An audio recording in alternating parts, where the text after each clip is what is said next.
I'd like to call this meeting of the Urbana City Council to order. Would the clerk please call the roll? Ms. Barnes? Here. Mr. Bowersox? Here.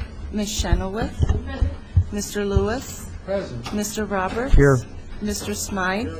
Ms. Stevenson? Present. Mayor Pressing. Here. Okay, the first item is approval of the minutes of the previous meeting, which was June 2nd.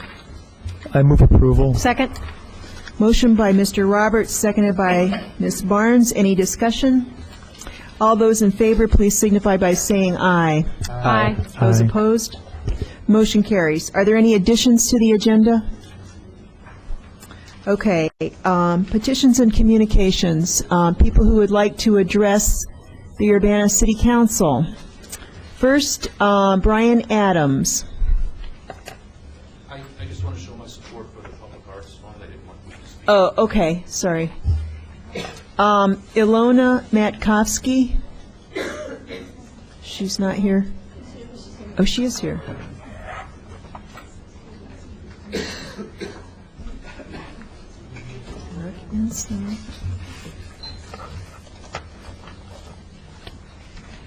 I'm Ilona Matkovsky. I live at 412 West Elm Street in Urbana, and I'm here to support dedicated budget for the arts program in the city of Urbana. I would just like to be very short and give a few examples which will point out some things that could be funded from a public arts fund for which we currently have no money and don't know how they will be funded. First, very recently we had the dedication of the Royer Arts and Architecture District in Urbana. Unfortunately, so far we haven't been able to publicize the actual existence of this art district. We would like to put out banners around the perimeter of this art district. The banners designs have been produced already by Alderman Dennis Roberts, pro bono. However, there is no money for the production of the banners and for the placement of the banners.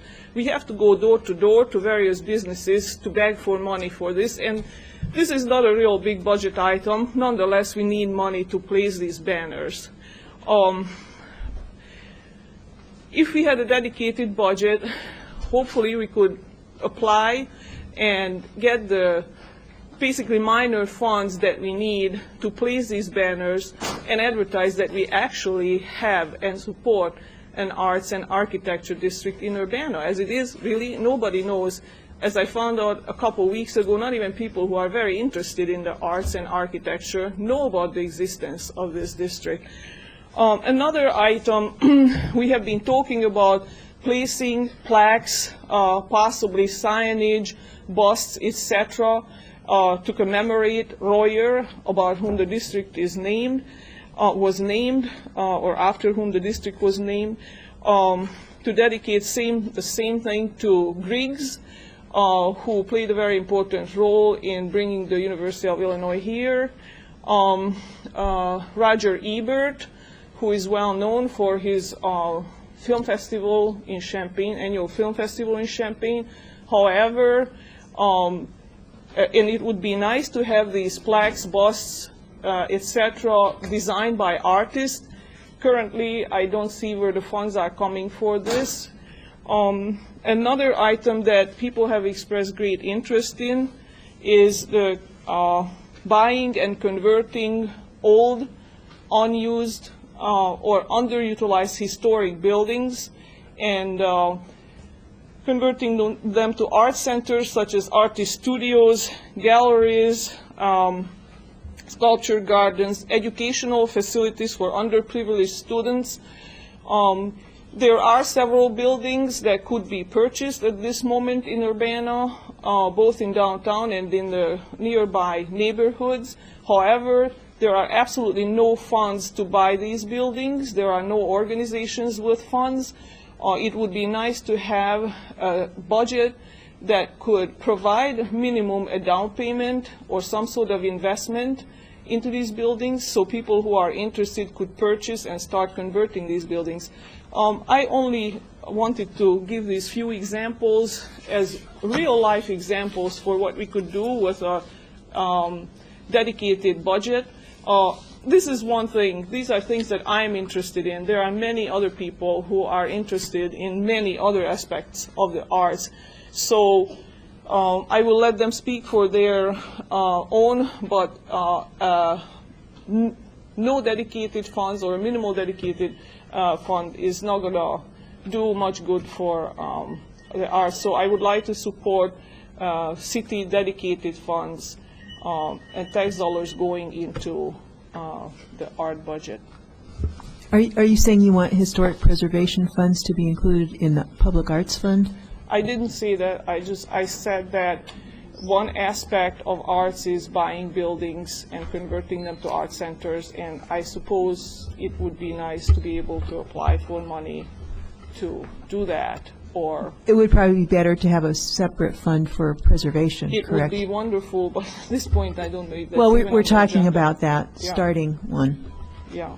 With the, if the Urbana Lincoln Hotel gets redeveloped, I have proposed that we use the increase in the hotel motel tax to start a revolving fund for historic preservation. Yeah. Okay, any questions for Ilona? All right, thank you very much. Redith Ewing?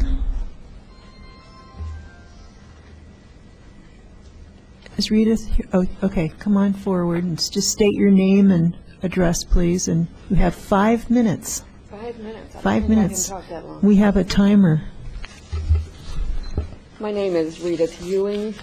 I live at 2930 Rutherford Drive, and I want to talk about your proposed ban on cell phones and taxis. Now, we people who run taxis think that we are in a serious business, and we are in a serious business because we use telephones seriously. We call the people who are in the houses and tell them to come out. We call the drivers and tell them that the people are coming out. We call back to the dispatch and tell them we have the person. We call and we transact our business on the telephone. We cannot do without having telephones in the cars. Taxis are cars. Until we switch to horse and buggies, we still need to have a telephone. I suppose if we switch to horse and buggies, we need to have a telephone. You can't tell us that we can't have telephones on the streets of Urbana, or of Champaign, for that matter. We can't run around without telephones. So if you're going to not include MTD, and MTD was one of the firms that had a fatal accident while the driver was talking on the telephone. Yellow Cab didn't have any fatal accidents talking on the telephone, and you've excluded MTD. Just a correction, I don't believe the driver was talking on the phone. I think it was the pedestrian who was talking on the phone. Well, Just a correction. They don't allow their, I understood it was the driver. okay. Dennis Roberts. Certainly, I think we understand that taxis need to make many calls and communicate with the home office as well as the, as you're looking for the apartment or the residence of the person you're picking up. Isn't it possible that the taxi can stop to make the call? I mean, wouldn't it be appropriate? And many times, wouldn't you find yourself pulled up to a curb in front of a house? So, yes. And therefore, this ordinance would actually not really, you would not be disobeying this ordinance, because as long as you are stopped stationary, you would be able to use your telephone or your cell phone. It's using it while you're in motion, as you're actually driving. If you're parked, I don't believe that this ordinance actually affects you. As a point of clarification. I see. Charlie Smythe. Yeah, also, what is banned is text messaging. This doesn't ban you from using your cell phone. It basically, and though this is not, I want to see Well, it I haven't read the text of your ordinance. Yeah, well then, if you haven't read the text of it, then I would ask that you please do so. But it doesn't ban the use of the phone, it provides for a $750 penalty if you have an accident while using the phone. Okay, well, my information has come from the newspaper.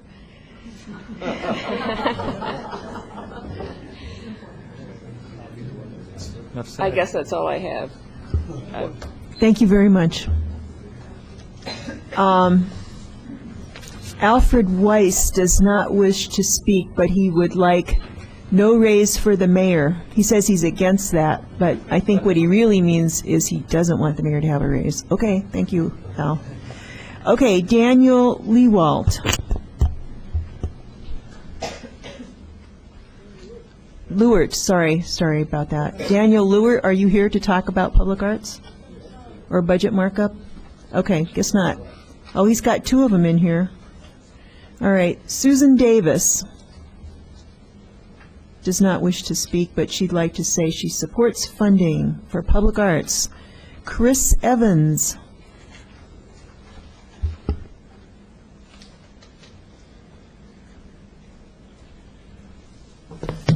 Thanks again for the time to speak. I'm Chris Evans. I work over at the Independent Media Center. And to return to our list of what we could do with a little bit of money in public arts, idea number 20 was a senior citizen prom where the 65 and overs can have a formal ballroom dance in Lincoln Square Village. A public woodworking shop with furniture design classes, a kite making workshops with homemade kite flying festival in Crystal Lake Park, free dance classes for all residents of Urbana, quilt making classes and exhibitions, local photography shows, create a citywide documentary on the history of Urbana where any Urbana citizen can come down to UPTV and record a 5-minute segment of their remembrances of Urbana and what they like about Urbana, to collage maybe into a 4-hour documentary, the creation of a psychedelic ice cream truck, my personal favorite, tethered balloon rides off the top of the parking deck, a miniature soapbox derby for area middle schools to be held in downtown, car shows in downtown Urbana, the creation of a monthly news program by Urbana middle and high school students to be broadcast on UPTV, the creation of an urban movie walk-in theater where movies are shown for free to the public outdoors, a kindergarten bicycle parade through downtown, the creation of an indoor carnival festival where residents of Urbana design the games for the children, light shows on the side of buildings, clown shows at Carle Hospital to cheer up patients, beautify the Boneyard Creek areas, acquire the works of artists for the creation of a permanent Urbana art museum, an art car demolition derby at the county fairgrounds, renting public billboard space where designs would be curated for the installation of temporary murals, the making of permanent and attractive public kiosks for the public to share information and announcements, the designing of original and attractive flower urns by professional artisans for the downtown area, a series of lights for the North Alley similar to what's going on in Crane Alley, high school student competition for original plays to be performed on UPTV, a concert given by the Urbana High School Marching Band in downtown, martial art exhibitions in Lincoln Square, storytellers visiting nursing homes, $1,000 merit scholarship for an Urbana high school seeking to go to art school, citywide flower garden contests where a selected jury could peruse the neighborhoods of Urbana, awarding the best front yard ever, and the creation of permanent plaques celebrating the notable history of Urbana in various locations throughout the city. These are just 50 ideas that I had money for, if we had money for public arts, we could do. And now all that to say is that I'm a little disappointed with the way that the public arts has been characterized as some sort of froofy, frivolous selection of obscure, weird sculpture by a select few. I don't think that the 2 years in the public task force has been working on this at all what they're designing.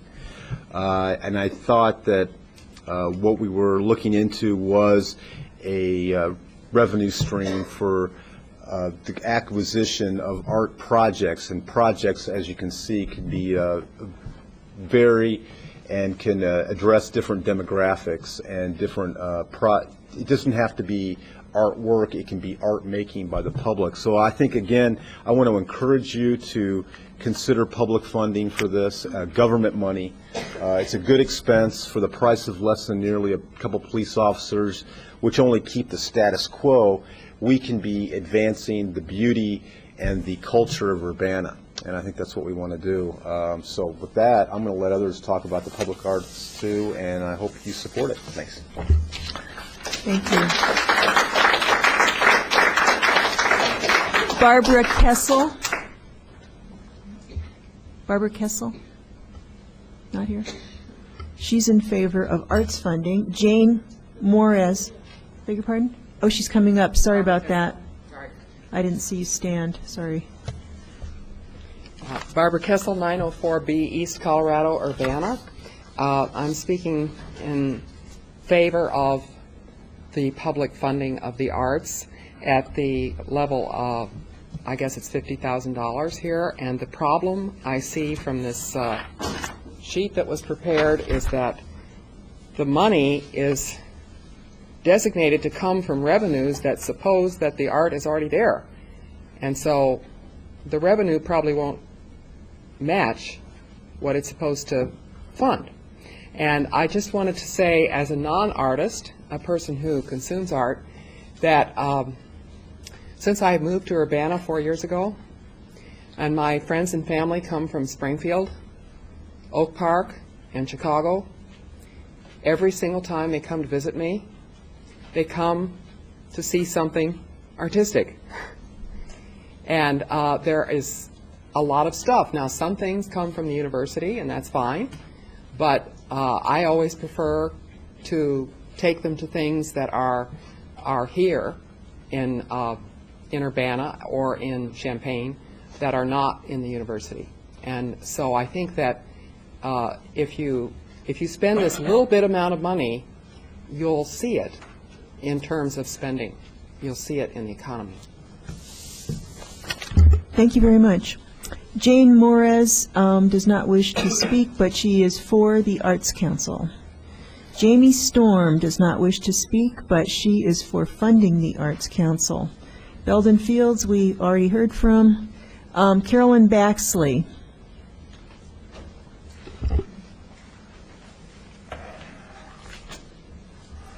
Carolyn Baxley, 510 West Main in Urbana.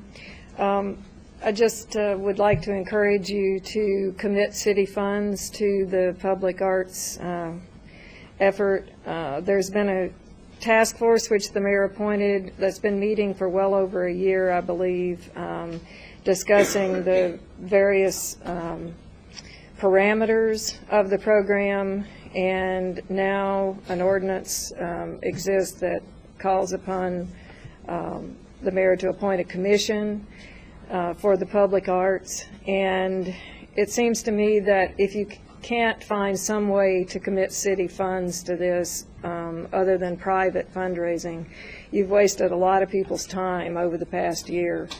I know that it's difficult to make decisions like this. I have never been on council, and maybe one of the reasons is because you do have to make difficult decisions like this. But you have banners all over the city that say Urbana celebrates the arts, and you've been talking about public art for over a year, and it's time to ante up and commit some funds to do this. I haven't the slightest clue where they're going to come from. That's something that has to be worked out internally. You've made a great start with the gallery incentive program. You have 2 galleries that have already taken advantage of that, and hopefully there will be another within a couple of months in another one of our spaces. This is an entirely separate program from the Public Arts Fund. This is not the same kind of thing at all. This is a business incentive program, whereas the Public Arts Fund is so much broader. It will have far-reaching implications. So I would just like to urge you to not expect this commission to rely on private fundraising for this. It's just not going to happen. There are too many nonprofits in town doing private fundraising, and if you want the city to continue to thrive and to become a center for the arts, then you'll have to figure out some way to fund it. And I really would like to encourage you to do that tonight.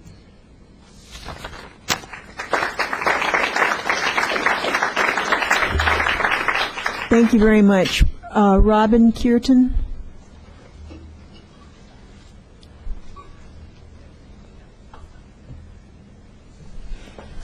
Robin Kierton, 203 South Birch, and I'm here to represent the faculty of the Community Center for the Arts, which is a year-and-a-half-old arts organization, community-based, located at Lincoln Square.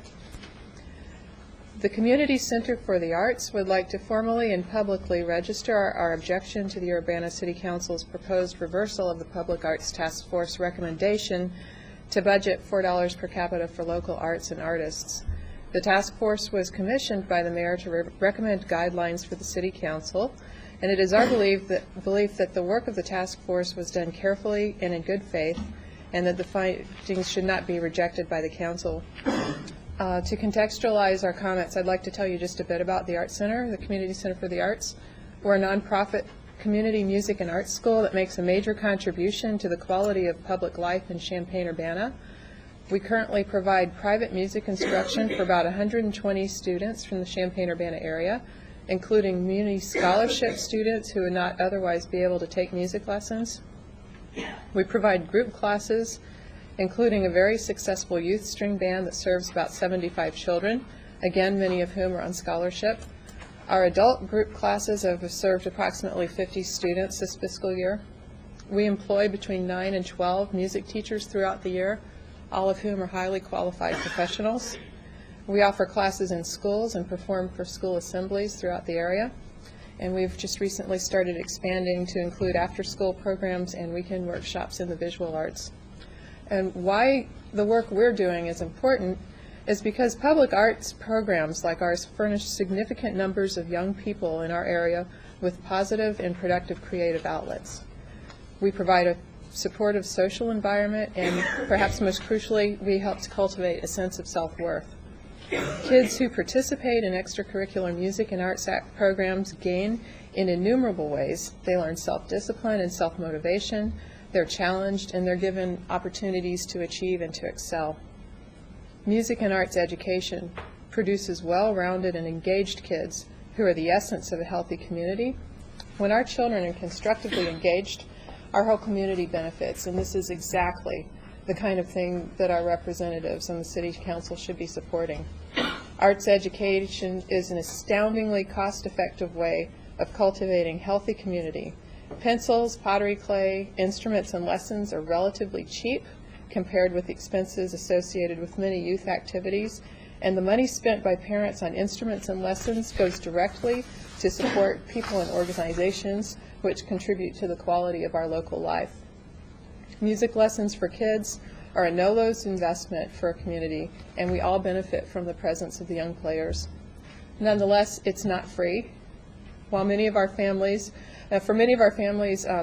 music instruction is a budgeted expense, just like soccer or ballet, but for many kids, and perhaps many who stand benefit the most, violin lessons are a fairly inaccessible luxury.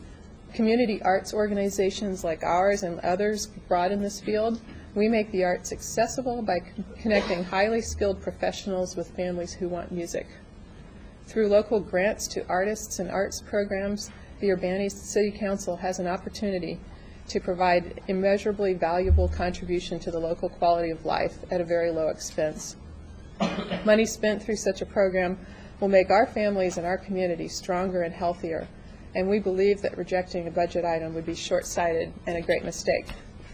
Finally, while we absolutely believe that a strong arts community is an important element in the quality of our city's social life, we also understand that it takes vision and leadership to make it a political case. In Urbana, as elsewhere, there are many arts organizations funded by a relatively small number of generous supporters and patrons. What is needed now is for the City Council to take the next step and commit to funding a strong arts program directly, rather than by simply undertaking a fundraising drive and competing with local arts organizations for contributions. Supporting public arts is a worthwhile and relatively inexpensive way to cultivate a healthy social environment, and we urge the members of the council to take a firm stand on this. Thank you. Thank you very much. And thank you very much for all you've been doing in helping us out in our birthday celebration. We appreciate your help. Paul Muth, is he still here? Guess not. Al Weiss does not wish to speak, but he does favor public funding for the arts. Hiram Paley.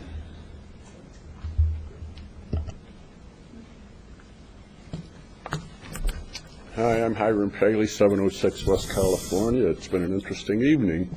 And as I was telling some people, something we never imagined back in the mid-1970s when the city council took over the township board. Could never have predicted an evening like tonight. I think what you're doing with the public arts is a good start. It'd be nice to put more money into it. Art is not cheap. And if you're going to do it right, it's going to take some expenditures by the city to really get things moving. Danielle called me yesterday, and we had an interesting chat, sent me some budget information, and I found that there's not really much money going into this, and if you're going to do it, you have to be serious about it. As I said, well, since our conversation yesterday, I've been thinking about what does one accomplish sitting where you people are sitting. Now, I can look back 31 years and think about things that we have accomplished and that the city still does to a great extent. It was redesigned at 31 to 35 years ago. But what really gives me a lot of pleasure as I go around this community. Now, back in the 1970s, some of you probably, how many of you lived here in the mid-1970s? I know Laurel did, and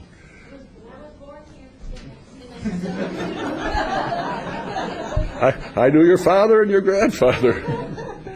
But you may recall, probably not Heather, but the rest of you may recall what the city looked like as far as trees were concerned. We had a big mess on our hands. We had lost trees to the Dutch elm disease. We had lost trees to the great ice storm of January 1967, 2 days before my daughter was born, so I can remember the exact date. But the city really looked pretty bad when it came to the general environment. CCDC, of whom many of you have heard, were pushing for a tree commission to start talking about how we could beautify our community.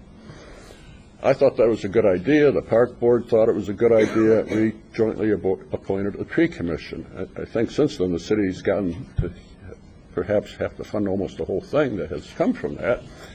But we had very little money in the mid-1970s, but we knew we had to do something. So we got an we hired an arborist, Bruno Shieldseth. Many of you remember Bruno very fondly. He got this program underway. Now I notice we've got $660,000 in the budget going towards landscaping, and what was that other one, Danielle? It was $660 for the Arbor Division and $600,000 for landscaping maintenance. I think the total was $660,000. The total is $1.2 million for the two. Well, I guess we did something back then. I didn't realize we'd go to this. But you know, when I drive around town and I think of the legacy that I have as far as the city of Urbana is concerned, I hope you'll think of your legacy. What I think of most is how nice the city looks today. I was at the farmers market Saturday. I picked up a little brochure about the trees on the state streets. And, you know, I think back that, gee, I didn't have that idea back then, but maybe it came from something I did back then. You know, you may know that the News Gazette editorialized against having an Arbor Commission. The News Gazette today praises the good appearance of the city of Urbana. People come, people go. And I'm on good terms with the present editors of the News Gazette, although I disagree with them on many things. But I think if you're going to do this, you got to get serious, and you got to put some real money into it. And I think what Danielle is suggesting is not outrageous, because if you start with a piddling little amount of money and you're not really going to dedicate yourselves to having enough money to do this, there are other art things here in the city of Urbana. You know, you can go to the university. By the way, you've got this nice sculpture out there. It appeals to the mathematician in me, but I didn't know it existed until I looked for it tonight. It's kind of hidden. I think you want, there are all kinds of arts. This one gentleman was naming this big array of arts. Many of them need support. I've got a struggling young daughter who's an artist, who maybe finally has turned the corner. We don't know. But The arts require money, they require funding. This is going to be a tough year for charities. I sent some of you an article from Newsweek magazine. It's going to be tough for private charities to raise money this coming year. I hope it's not so tough for the city. But when we did all of this, we were faced with having to raise some money, and I decided better to do this right than not do it at all. Better to let people get mad at me, even if we had to raise taxes slightly, than not do it all. Better that I serve only 4 years as mayor, than we not do this. Because when I took the job as mayor, I knew I had 4 years, and we were going to do some things, and based on a variety of reasons, the people decided to retire me in 1977. But I did have, the city records don't seem to show this, I did have the opportunity to preside over the first presentation to the city of Urbana of this Arbor, or Tree City Award, which took place after I had lost my re-election bid, but before I left office in April of 1977. So it's been an interesting evening listening to all this. I know why I spent 10 years here. I'm glad I don't have to spend that much more here. If any of you have any questions, I'd be pleased to answer them. You know, what you guys do is really dedicated service, and the public doesn't appreciate what you do. But I spent 10 years doing it. For me, the people did me a favor, really. Thank you. Any questions for Hiram? Well, thank you for establishing us as a tree city. We're still at it. Well, I noticed that, what was it now, 31 years? Yeah, we're one of the first cities in the country, and Yeah, we've continuously done it. Yeah, I don't think the records show that we really had that first ceremony in April of 1977, and you might want to check the minutes sometime. Okay. Thank you. All right.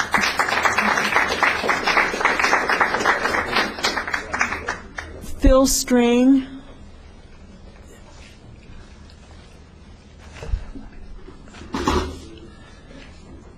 Hi, I'm Phil Strang. I live at 1703 Eagle Ridge Road in Urbana. It is wonderful and exciting to me that Urbana is establishing a public arts program, but to do so without supplying the funding to purchase art or to pay artists would be like opening a museum with nothing but blank walls or asking the artists to donate everything. Now, of course, this happens a lot. I mean, perhaps the artists should all donate pictures or songs or statues or poems of and about food, and we could call it the Starving Artists Program. But to just pay administration defeats the purpose of supporting the arts community. It would be like having a cook without food, an orchestra without instruments, a mayor without a city or town, a fire department without a fire truck or even a hose, a ball team without players, a house without windows or doors, or more accurately, a bricklayer without bricks. You cannot build this program without the funds to support the arts. You cannot plant a garden without seeds. Hiring a gardener is not enough. It's a start, but it's not enough. Thank you. Thank you. Brian Dolinar.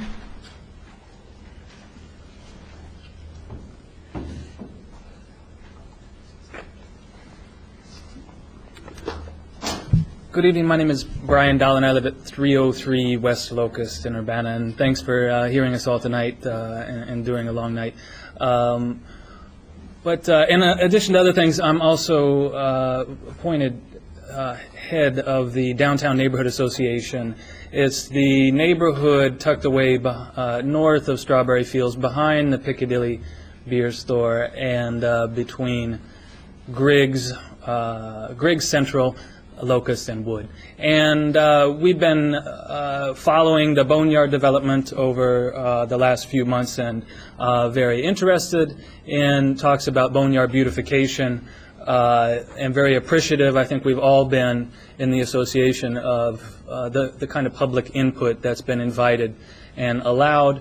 And we are looking forward to also being involved in the future of the project. But I was, in fact, out on the porch this last week, and Councilmember Dennis Roberts was at the end of the block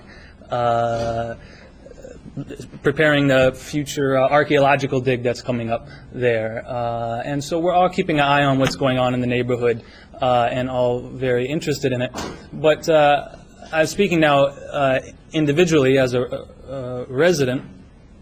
And I think we're a bit short-sighted if we think about boneyard development as just a matter of trees and pretty lawns, or if we think about the Busey site as just merely a historical marker.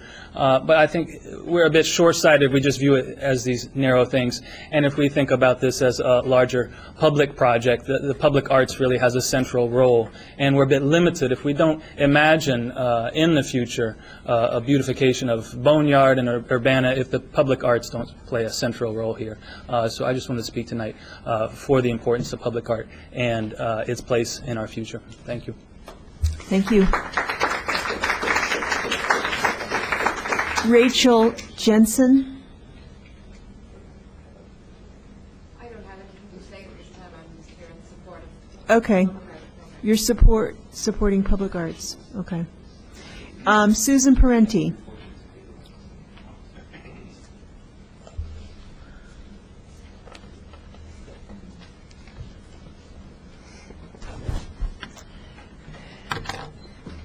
Hello, my name is Susan Parenti. I live at 902 South Lincoln.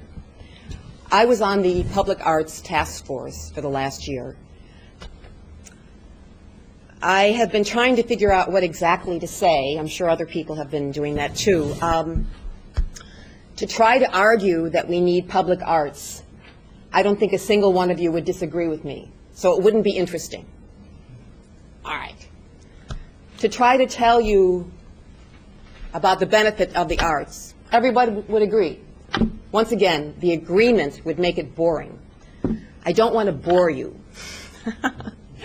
I'm one of the people who, indeed, as Robin said, we had said on the Public Arts Task Force that we really needed teeth. We needed to really, we acted in good faith, coming here once a month and some of us meeting in between. We really thought there would be a budget to support what we were proposing. So the budget that I see that was being proposed by you all or by the mayor, where 41% of it would be, in a sense, a bake sale, for me is undesirable. Okay, now I'm looking for, and the thing is, since you all agree that the public arts are important and have been, put in the newspaper, it's as if there's a question or a concern that I don't know how to get at to convince you that this budget is undesirable. I don't know whether to be friendly or to get angry, to say how insulted I was after being 12 months on this commission and getting 2 letters from Laurel, and then rah. But I won't do the angry thing. That's useless. I'm not sure if this is psychiatric or neurological, that people who are on the side of public arts actually make a budget that for sure will make it limp. A question that I could ask you, if you council members are on the side of this budget, in whose interest is it to start a program where 41% of the funding is going to be maybe happening? In whose interest? What is it being protected? It's certainly not the program itself. If somebody said, Susan, all Americans can get health insurance, and I'd love that, Lynn Barnes would also love that, and we could get it for free, and then somebody would go, oh, but there's a little catch to it. 41% of that money for health insurance is going to have to be raised by bake sales. You'd think, huh, and is there the word sucker written all over my face? If somebody said, Susan, you can go to the U of I for free, except you have to fundraise 41%. I still don't think this is the right thing to say to all of you that are behind the budget here. So I'm going to try one last argument for why this budget needs to really have the monetary support. I'm going to take the argument of an economist, simply put, and I'm going to give a big vision, and I'll just go on for 25 more minutes. No, okay. I'll go on for 2 more minutes. All right.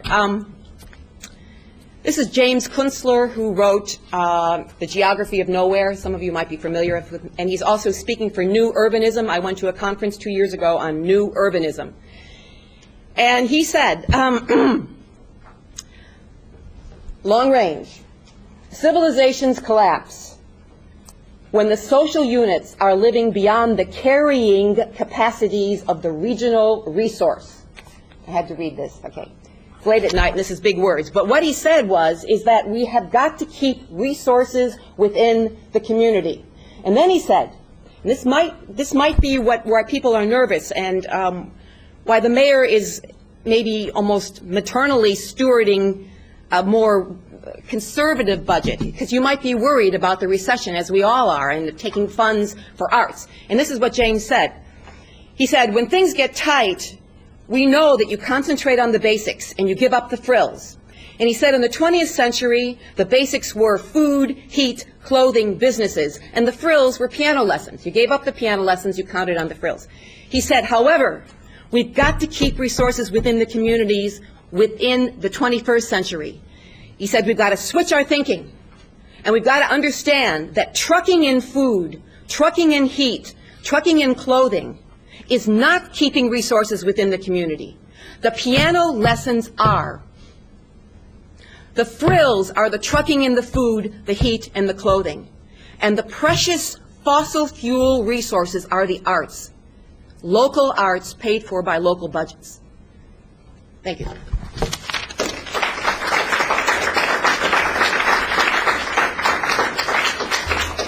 Thank you. Ben Grosser.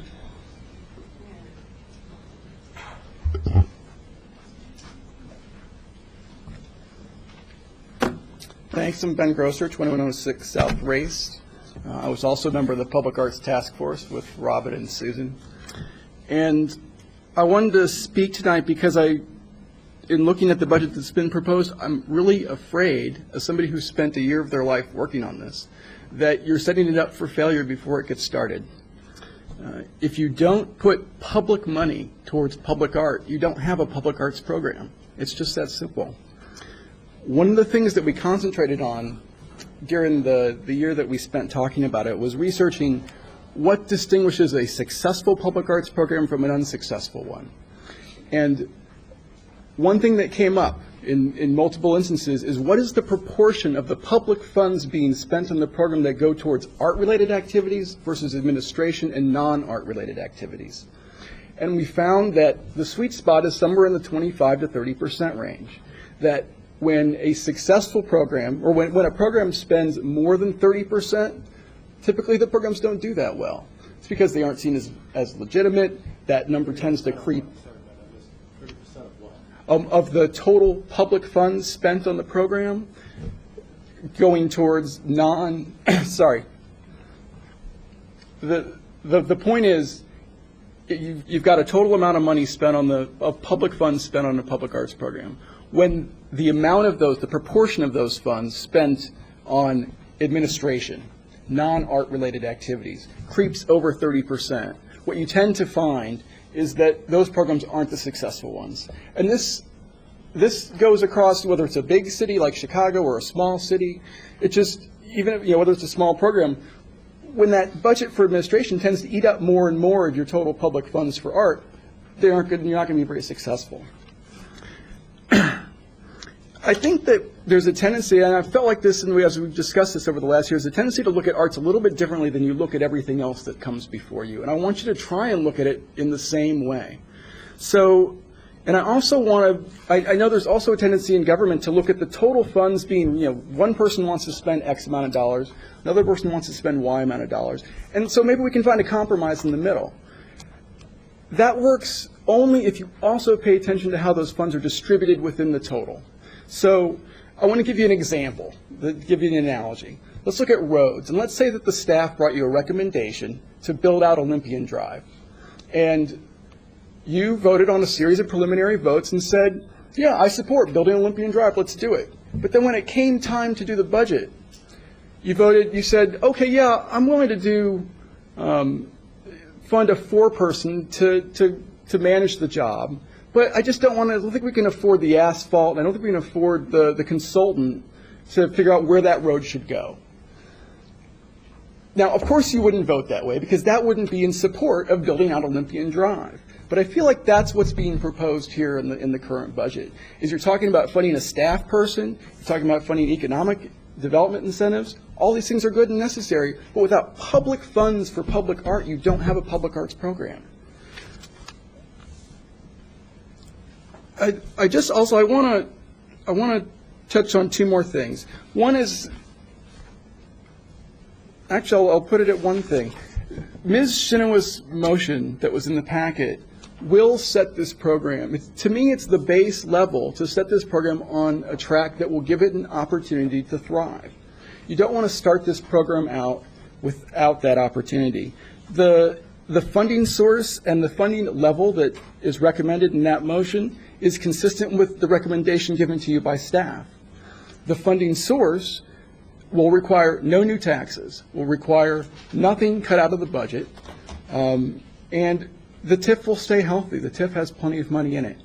So as somebody who spent a year working on this at your request and thought about it a lot with everybody else's help, I really hope that you will put public funds towards public art, not rely on the private sector to commit funds to a program that doesn't even have anything going on yet. That's not going to happen. So I look forward to your discussion. Ben? Yeah. Did you vote on the language to create the Public Arts Fund, the task force? Yes. Okay, because what it says is an account through which funds from the city, outside grant monies, private and corporate donations for the arts, and other revenue sources can be received, collected, and distributed. Oh, absolutely. Okay, so, and I think you should know that the 50,000 that is in there is that. Now, you can say that we can take TIF money, but TIF money can only be used within the TIF. I understand. So we can't use TIF money for the kind of programs that you're talking about. We need to look at some kind of outside source. Well, okay, I'll respond to that in a couple of ways. One is that exactly how TIF money can be spent, whether or not it can be spent on art-related programs that are done within the TIF is a question that can be investigated. Of course, and I don't mean to suggest if it was taken that way that I don't think we should be fundraising for the program. But I guarantee you that setting off a program that has no funds for public art whatsoever in it is not going to encourage people to donate to it. And it's like if you don't have, like, what is the city bringing to the table? And when we wrote what you just read, what we envisioned was a program that would be a combination of those things. But to set it up so that the only thing the city is covering is staff, and fundraising covers the art, that's not a public arts program. Well, my understanding is that people will contribute to art, but they will not contribute to staffing. So the city is providing $61,000 for the other things. And, you know, that's the argument here. But I think the real thing to keep in mind is that we do not have a program. We are going to rely on the Public Arts Commission to create a program, and then we will revisit this budget. Well, I feel like so this is just the beginning. And, you know, and people that say in hard times you shouldn't be cutting back, these are hard times, and we are not cutting back. We are creating a whole new program for the arts. I understand, but my suggestion to you is, as somebody who's done the research and worked on this for a year, is that if you set up a program that doesn't have any public funds going to public art, you're just not going to have one. It's going to fail. So to me, it's not really a great thing to suggest, well, we're going to cover the staff, or we're not going to cover any art. And to wait for the commission to create it when knowing they have no budget and they don't know if anything's going to work out. You know, the city council already passed a program, a set of goals for the public arts program for the next year. The city council did not. That didn't pass? No, the city council had a set of suggestions to go to the Public Arts Commission, but I think there's a real big misunderstanding here. Those were suggestions, and it's the commission that will devise the program, and they can certainly take from those suggestions. But we're just at the beginning of this process, and I think that needs to be pointed out, because people seem to be under the impression that we don't have any public funding in the $50,000, and that is not true. Well, then Well, I would the like very much liquor appreciate you explain licenses. to me how there's Okay, public funds in that $50,000. The liquor licenses, we just changed our liquor license ordinance so that T3 licenses, those funds would go into the Public Arts Fund. And how much would that be? I don't know what it will be, but any revenue estimate is an estimate. And I just think that you should look at it as we're moving in the right direction. This is not the final product. Well, as I said Okay. before, I really feel like moving in the right direction would be launching a program with some funds for public art before you even, otherwise you're not going to have a program that's going to be successful. Any questions for Ben? Okay, thank you very much, Ben. Rosalind Feynman Weinberg. Rosalind Feynman Weinberg, 2108 South Vine Street. I actually wasn't going to give a talk. I've heard some very erudite arguments in favor of the public arts program, and I merely want to summarize that a healthy society and a healthy city, a healthy township starts with a public arts program which has at least some money in the pot to fund those who really cannot raise the money themselves, namely the artists who are busy producing the art.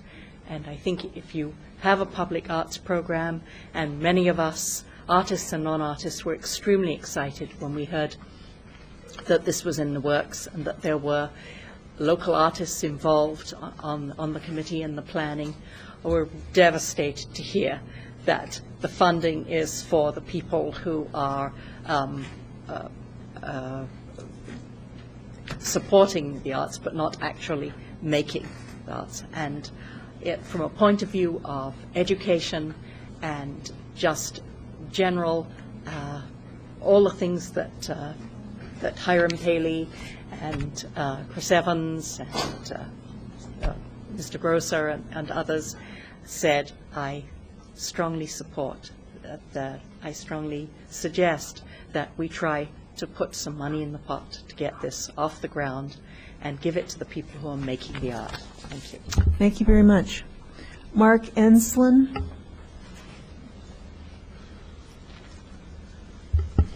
My name is Mark Enslin. I live at 207 West Indiana. And I have spoken to you before on the issue of the arts program. And I want to commend the council and the mayor for making what I think is a really strong proposal. And the process was also a really strong process. I've been following it, and I think that it's something that the city will benefit a lot from. It's enhancing something that the city is already strong in a way that I think we actually can't even see what the beneficial consequences will be yet. Chris Evans' list was just an indication of what one person could come up with. And part of the idea is that you've put together a structure in which the citizens of Urbana can come forward with proposals, and once they see what some people are suggesting, they may say, hey, maybe I can come up, or maybe this thing that I want to do at the Civic Arts, or the IMC or someplace like that, maybe this could get some support from the city. I am an artist. I do not envision myself necessarily benefiting from this at all. I make kaleidoscopes out of junk cans. I make theater in houses. I was at a fundraiser on Sunday night for put on by the Habari Connection for the Camp Uhuru. They had a dinner at Channing Murray, and people are paying money for this in order to support this arts program for youth in Urbana. So I do support these things, and this is an example of a group where I think this group ought to get money from the city and not only have to rely on their fundraiser at Channing Murray. I brought along a little bit of a visual aid. Maybe this is just for the people at home who maybe wonder what the discussion is. So I think there's one component missing. It's got a lot of great components, and that is where there's this line that says, included in the expenditures is $50,000 for public arts project costs. And that's, can't read upside down so well, right there. Public arts projects. This is what people have been referring to as public funding for the arts. Expenditures which spending will not be authorized until the available revenue is received. So that is the part that's here, 30,000 and 20,000, private donations. I agree with what Ben Grosser said about he didn't want to rule out that as a funding source. If people want to promote the arts by adding money, that's great. But the city has to do its part. And my understanding is that there are some suggestions that TIF money could go towards that. And I understand that there could be restrictions to that. Still, it ought to find a place here. So I am suggesting that this be altered a little bit, actually, in order to complete this whole process, which has been really great, in my opinion.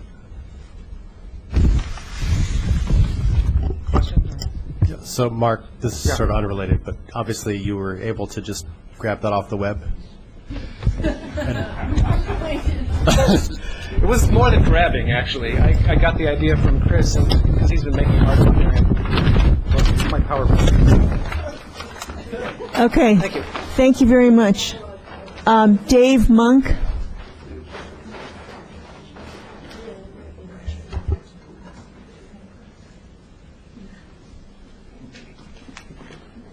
Dave Monk, 115 North Market in Champaign. I'm from that other community over there. And Urbana has a certain reputation, a certain characteristic. It's alive because it has art, and has had art over the years. I think that art deserves support. I'm Australian in background, and I can remember the day when ambulance people who are specialists in preserving people's lives had to raise money at community affairs. Every community event you had, there was the ambulance, and there was the people who were skilled people with their hats out. And eventually people got so disgusted with this that they eventually, the ambulance service was funded by the state. But I can remember the time when it wasn't, and it was, I think the same applies to the arts. You can't have an arts program without there's something behind it, that there's the formal, voted, funded public body.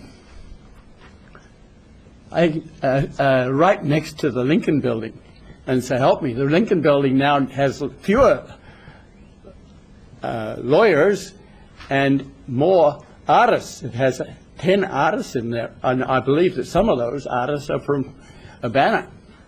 So there's a little bit of competition here. If you want to maintain that dignity that you have in the arts, I think you don't want to lose it. You want to encourage it, and we depend on you doing your bit here because we're trying to do our bit over there. So what you do here is not just here, it helps us too. So thank you. Thank you. Samuel Smith, another visitor from Champaign. Well, actually, I live in Champaign, but I'm a New Yorker. Oh. So, Brooklyn. All right.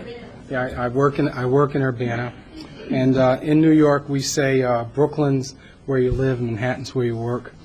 But I was here the last time that I was at a city council meeting was about, I think maybe about 10 years ago, and Mr. Hayes, Jim Hayes, was on the city council, and I was here with a group of people, and we were actually asking for money to start a arts-based youth employment project.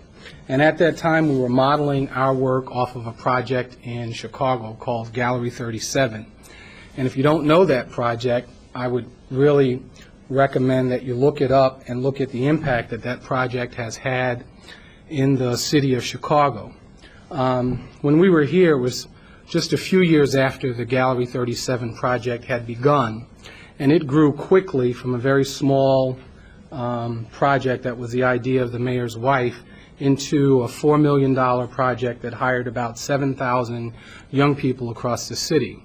At that time, we were looking for about $15,000 in order to hire some young people to do an arts-based project. And so that was a good 10, 12 years ago. And so looking at your proposed city budget in light of that kind of expense, I think it certainly falls far short of the mark that is necessary to have the sort of impact on both the city and in the lives of young people and even older people that's called for. I've done a lot of arts-related work in the last few years. A lot of that has been based in education, and I was actually asked and approached to be a member of the Urbana Task Force. And as I look around and I see so few people of color represented in this conversation, I'm very sorry that I was not. There's a gentleman over there holding a pistol, and if I had time to tell a story, I'd tell a story about some work that we did with some Champaign young people about 10 or 12 years ago, and one of those young people was a 14-year-old boy who became known as the shooter in the city of Champaign because he was young, making a reputation for himself, and was involved in a number of shootings in the city. By hook or crook, we managed to get that kid to a Rodin exhibit at Krannert Art Museum, by hook or crook. And I remember driving past that kid on the streets later on and making some reference to this Rodin exhibit. And so there was a connection with this kid who had been called a shooter and art. I think it saved that kid's life. I think it may have saved some other people's lives. So the danger in not having the city have funding to support arts is that we are then not able to pursue saving the lives of the people that live in the city, and art becomes something that's inaccessible. So in the 1960s and the 1970s, school-based funding for arts was cut in New York City schools, and so a couple of things happened. One is that young black kids in the Bronx created hip-hop. The other thing that happened is thousands upon thousands, millions of young people who might have been captured by the arts were left to the streets. We know that the arts have very concrete, very specific impacts in the lives of young people. Just recently, the Dana Foundation released a study, 7 universities over a period of 3 to 4 years, looking at the impact of different performing arts, both on academic achievement, on intellectual development, on scholarship, on citizenship. If you're not aware of that piece of work, I would really suggest that you look it up as well, because often when we think about arts funding, we think about, we talk about self-esteem, and we talk about some developments in young people in our community that sometimes feels like fluff. But there are those of us that are very invested in the arts and using the arts to do educational work with young people. The arts are connected with academic achievement. The arts are connected with reclaiming young lives. The arts are connected with human development. And the arts are connected with the economic development of cities. If you look in the city of Chicago, that is an incredible project. So 12, 13 years later, looking at a small amount of funding to support the arts by the city of Urbana, I think falls very, very far short of what's necessary. And I've always known Urbana to be a very progressive city, and I really believe that it's important that Urbana put its own money behind the arts, or else the arts are not accessible to everyone. And when the arts aren't accessible to everyone, then we continue to struggle with these very, very common social problems. Thank you. Thank you.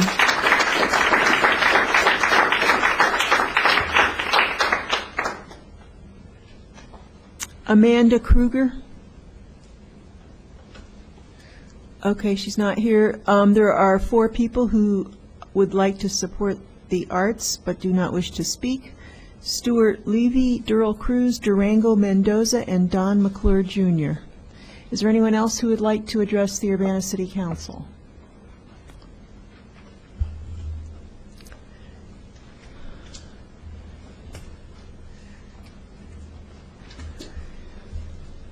This will be the second time I've ever spoken at a city council meeting. My name's Roger Epperson from 408 West It's really Elm. fun, isn't it? It is. Okay. I've listened to this discussion, I don't get it. It seems like you're in a phase one where you're creating this, this organization to kind of manage the funding that's to come. But I'm not sure that some of these art projects are going to be funded in traditional ways. It seems like, from what I've heard Chris describe, you know, these are the most artistic of the artistic programs that are going to need seed money and are going to have to come from the bottom up. So I just don't get it. I don't understand the bake sale concept of the 41% when the city isn't putting anything behind it except some sort of structure, which I'm not sure makes a great deal of sense. So I guess I have more questions from this than I have answers, but I think you've got to put the money where it can do some good. And when I hear on the radio that we can't buy everything, you know, I think that in a budget this size, we can find $78,000 to support the arts from the ground up. Thank you. If you listen to the discussion, you might get a little bit better sense of what we're talking about if you want to stay for the rest of the meeting. Okay, thank you very much. We will move on. I don't believe there's any old business. Reports of standing committees, that would be Brandon Bowersox. Okay, I'll move through rather quickly. A number of items were sent from last week at the Committee of the Whole here for Council with recommendations for action. The first is ordinance number 2008-03-023. This is an ordinance banning the use of mobile electronic devices while driving in the city of Urbana. This item came to us. There's a new version of the packet that incorporates your changes from last week. So for the Committee of the Whole, I move approval. Second. Okay, motion by Mr. Bowersox and seconded by Mr. Smythe. Is there any discussion? Mr. Roberts.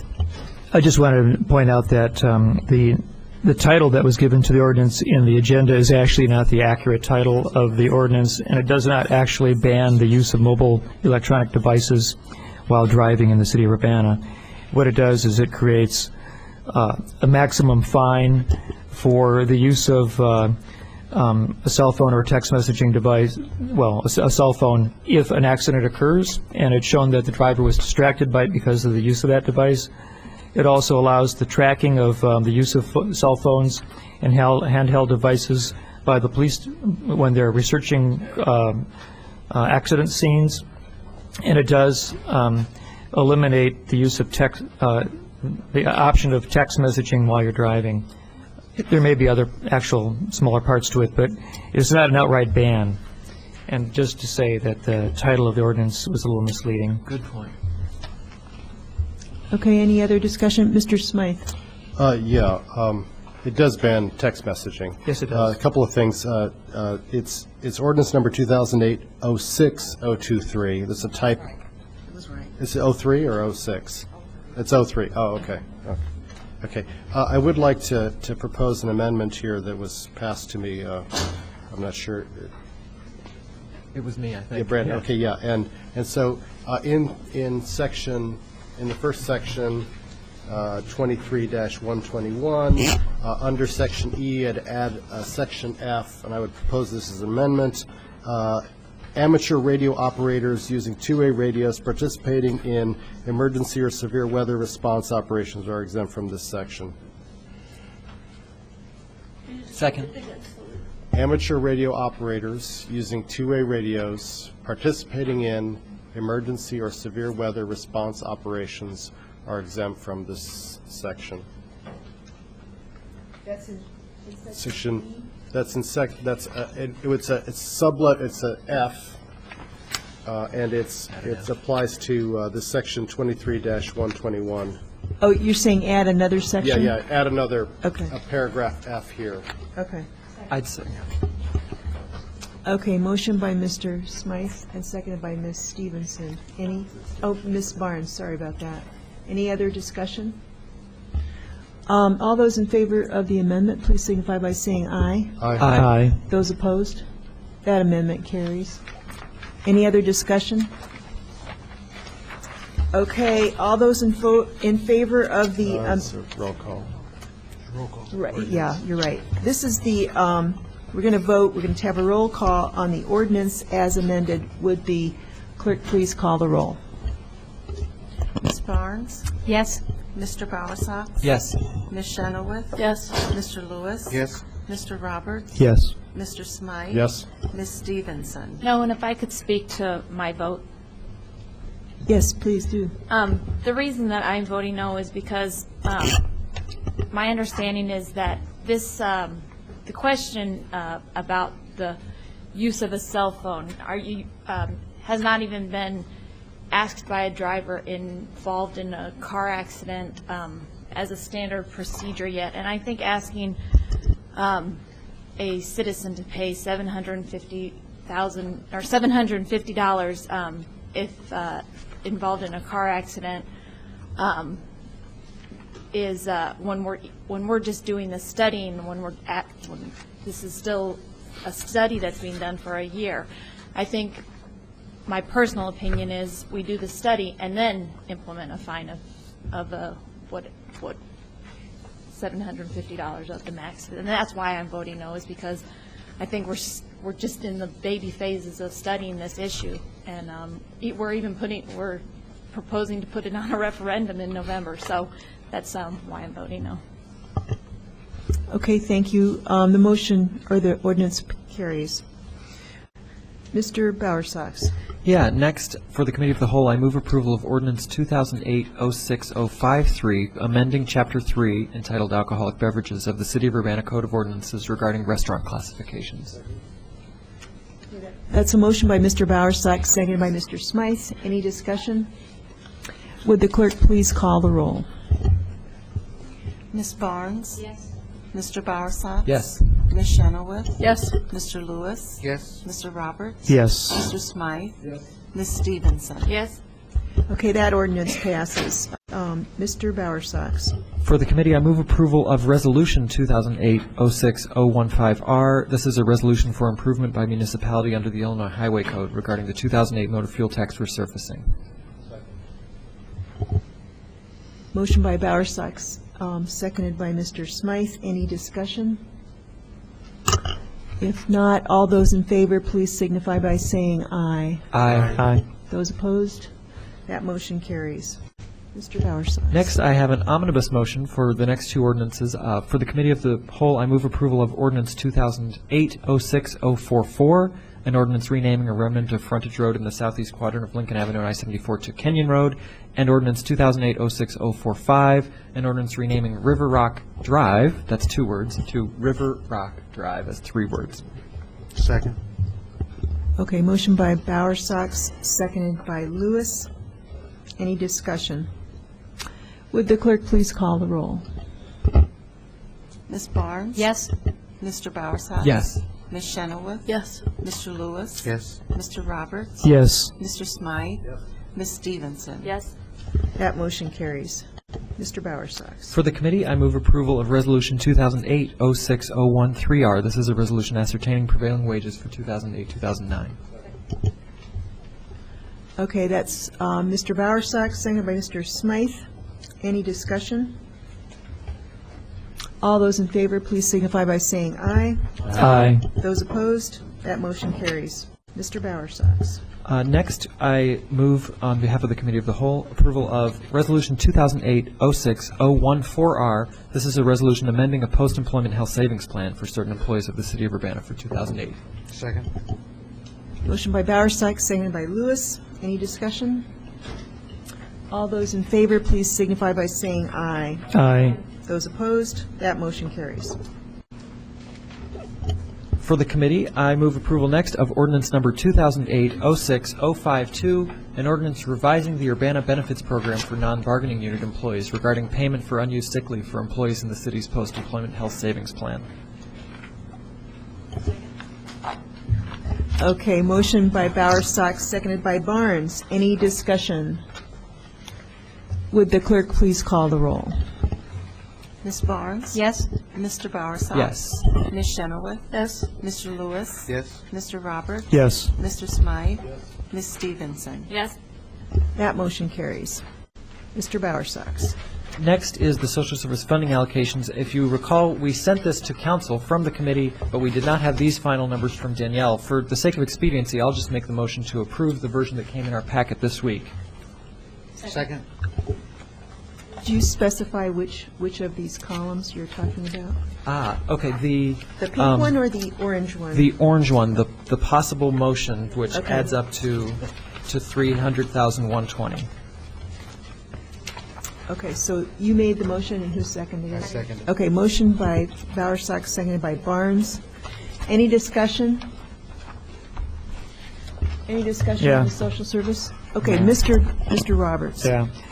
I'd like to reinstate $1,000 for number 6, the Maryland Queller Child Care Center. As you recall, they do great service doing young preschool and early school age children child care in the East neighborhood. We originally had $1,537.50 as an average for the number of people in the city council that expressed some interest. It's only about half of what they originally asked for. We did support them in the past in 2006 and 2007, and I know they didn't come to us the following year. And if we were to support them, I think it would be useful for the continuance of their care that they give, which I observed firsthand during one of the Arbor Day experiences last year. And I would say that perhaps it's possible that we could take $1,000 from another account, and perhaps it could be number 7, which is the Planned Parenthood of East Central Illinois. If we reduce that to $11,300, that would perhaps be a more fair and useful expenditure. So I make that motion. Yeah. Motion by Mr. Roberts and seconded by Mr. Smythe. You want to transfer $1,000? $1,000. Ms. Chenoweth. I appreciate the spirit of the motion, but I oppose it for this reason, which is, and I actually would make a recommendation that you take it out of the Emergency Relocation Assistance Program, which is number 40, it would be number 47, except it's not numbered, it's the last one.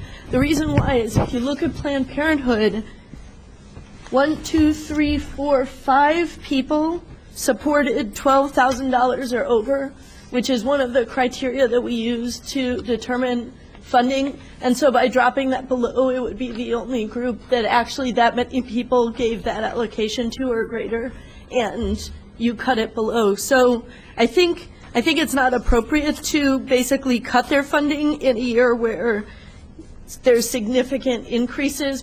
I mean, there's at least 3 people who put in 14 to 15,000. I just don't think that's the appropriate location. I do think that there's other.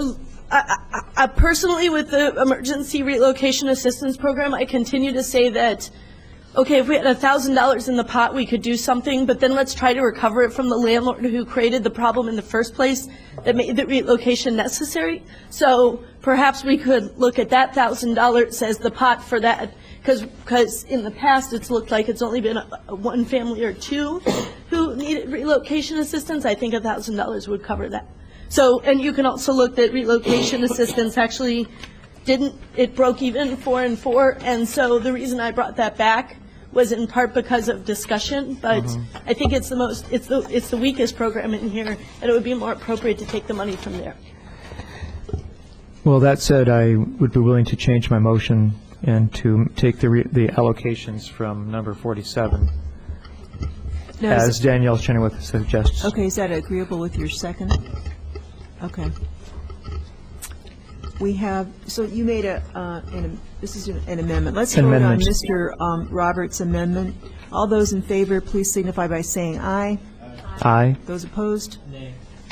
Okay, that motion carries. Now we will vote on, yours is just a motion, right?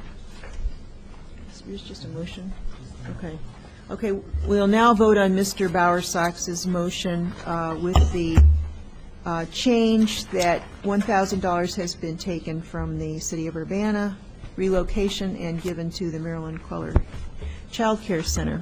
All those in favor, please signify by saying aye. Aye. Those opposed? That motion carries. Mr. Bowersox. Okay, the last item we talked about in committee was budget markup, and actually, we've made a few motions. I think 2 of them passed to change things about the budget, but those don't need to come here again, obviously. Those passed, and those would be reflected when we get to the budget. I think, though, there's information in the... I actually think you do have to vote on those. To come to the... Yeah, Okay. because those are very specific. Well, then, I can make, for the committee, the two motions... You want to vote on them individually? That's fine with me. The 2 motions that came then for committee were motions to change the budget. The first motion was to change the transfer TIF fund line from what was in the printed draft budget, $60,170, to a new amount, $104,170. Point of process. Ms. Chenoweth.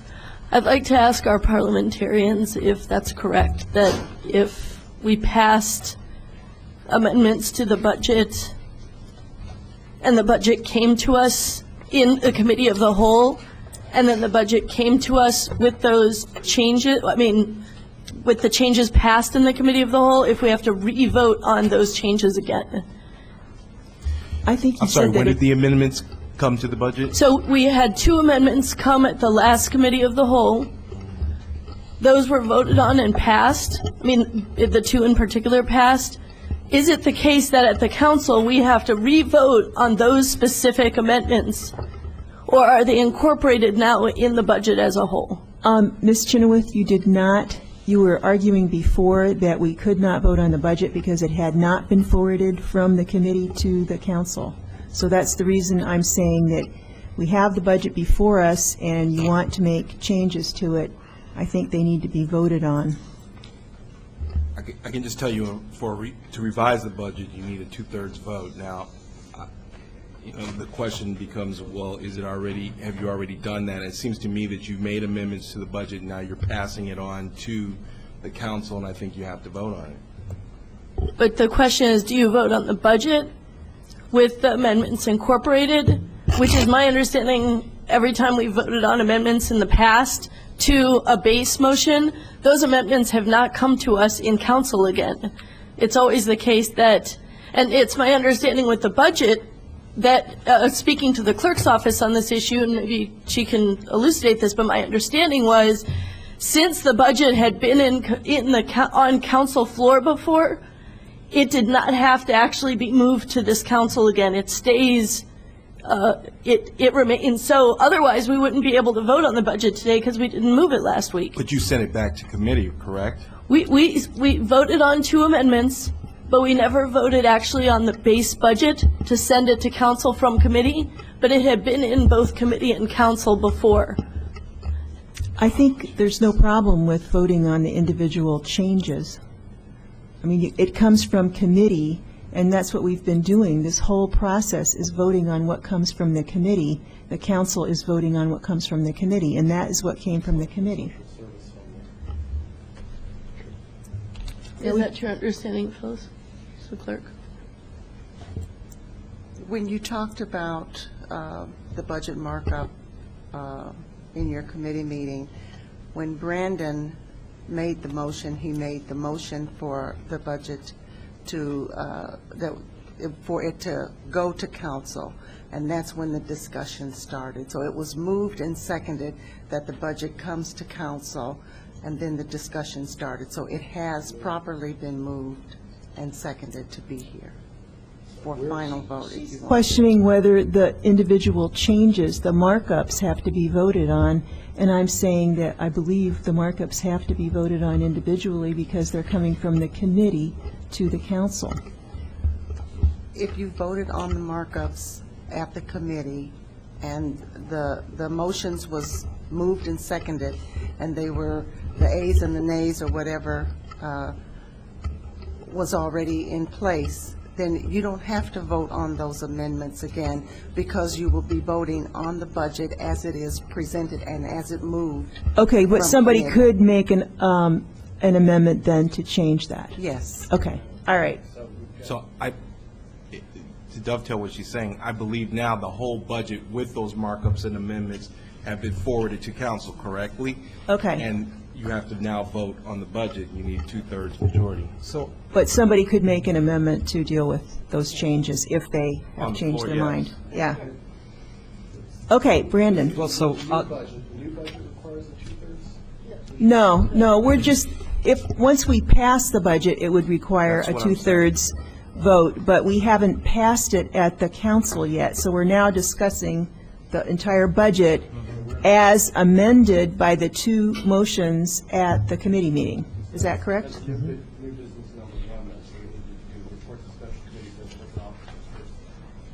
Okay. Well, yeah, you're right. I mean, it's on the agenda here, so it looks like we're supposed to vote on the budget markup, but if you don't want to do that, okay, we'll skip that. And reports of officers. I have a report, which I'd like to give. And let me hand that out, going these two different directions. I have a revision I'd like to suggest for the description of the Public Arts Fund on page 20. And I'd like to also comment on the amount of money spent by the Urbana Park District for public art in Meadowbrook Park. And we have a dispute going about what we should do with this budget, and I'm proposing that one way to resolve it would be to acknowledge that we need to review this budget mid-year after the Public Arts Commission has developed a public arts program. I think we have a general idea of what we can afford, and this is my suggested revision. Accounts for the costs of various, this describes what the Public Arts Fund is in the budget. Accounts for the costs of various public arts programs and sources of funding. Included is a $50,000 expenditure for public arts projects to be funded from T3 liquor licenses for certain festivals, in addition to grants, private donations, and other sources to be identified by the Public Arts Commission with the approval of the City Council. Spending will be authorized as funds become available. This budget will be reviewed and revised as necessary by the City Council mid-year in conjunction with council approval of a public arts program drawn up by the Public Arts Commission. And then I just want to comment on whether $50,000 is a reasonable budget estimate, because we are sort of operating in the dark if we don't have an arts program that has been adopted with numbers for the various things. And, you know, we might not be able to do everything. We're going to have to pick and choose based on what these things cost. But I did talk with Vicki Mays, the director of the Urbana Park District. I asked her what the Park District spends on the sculptures at Meadowbrook Park. She said they spend $15,000 a year to lease the sculptures, and the artists get $2,000 to $3,000 for 2 years. The Park District insures each piece for the amount the artist says it is worth, and some artists actually keep their work in the park after their contract expires because they have no place to store it, and the advantage to them is that their art is displayed to potential buyers. The Park District spends sometimes $2,000 for an installation base, and this year they received a $5,000 donation to lease sculptures. And I think the city could use the same approach. In fact, Vicki Mays and her staff would be happy to share the knowledge they have gained from running their program. And my philosophy in structuring the budget so that we met the definition of the Public Arts Fund from the task force and the council was that if anybody wants to donate, or if we're going to have grants, those things are going to be for artwork rather than for salaries. And the salaries and the other costs are legitimate, and they're necessary expenses for a public arts program. In the total budget of $119,000, I structured it so the budget has all the $69,000 for salaries and gallery subsidies paid for directly by the city from TIF funds. But since such funds can only be used within the TIF, we do need additional funds for anything outside a TIF, such as the Philo Road corridor. So, and also I read the definition to Ben Grosser, who, bless his heart, is still here, on what the task force came up to define the Public Arts Fund. And it says, "The Public Arts Fund is hereby created to serve as an account through which funds from the city, outside grant monies, private and corporate donations for the arts, and other revenue sources can be received, collected, and distributed." And I believe that the budget complies with the letter and the spirit of the ordinance. Of course, you know, what goes into the $50,000, that could be decided once you get back the program from the Public Arts Commission. Any other reports of officers? Okay, new business. Ordinance number 2008-06-058, an ordinance approving the annual budget. Is there a motion? I'll make a motion to approve it as provided. Second. Okay, there's a motion by Mr. Roberts, second by Ms. Barnes. Any discussion? Mr. Bowersox. Could we first, just if it's okay, clarify that that includes what came from committee, and it also includes Ron's memo this week, which was about 2 changes that Ron had suggested making in the budget. Was that okay with the mover and the seconder? That's the intent. Okay. Okay, any other discussion? Ms. Chenoweth. I have 2 questions for staff, if they would be willing to come forward.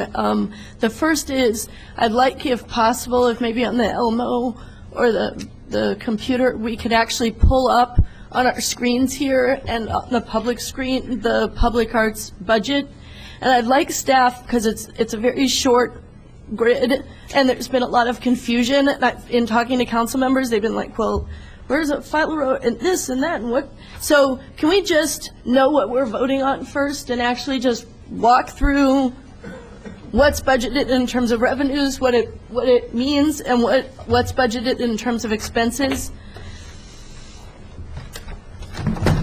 And then my second question as we go through that is, and I'll just say it now so maybe it can be covered in the presentation, is it was my understanding that we looked at a design for Philo Road twice, that we voted on a design with budgets next to Philo Road, that it included $40,000 for sculpture on Philo Road, and that I don't see that reflected in the budget here. So I want to know, is it a mistake that it's not here? Is it somehow included in public arts grants? Where is the $40,000 that we said we were going to fund arts on Philo Road as part of the beautification efforts? So if we could just do that so that we're not speaking, that we're coming from a place of information first and foremost, I think that would be helpful to the rest of the discussion.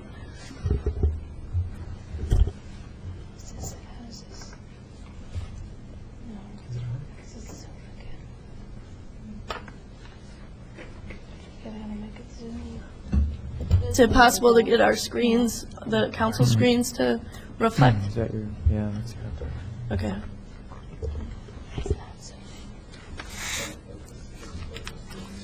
No. Oh, here it is. But we can see it up there behind. And on the TV in the audience. This is like, I think it's page 120 in your budget. Okay. That's.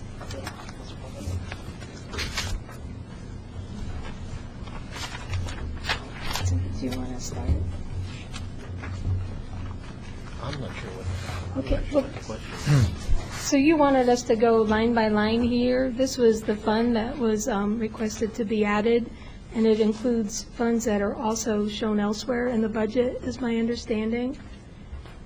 So we're trying to capture in this exhibit monies that have been spent on the arts in the last 2 fiscal years, as well as actually the last 2 years prior to the current, projected end of this year that we're in today, and then budgeted. And so the categories are revenues on top, and then the expenditures.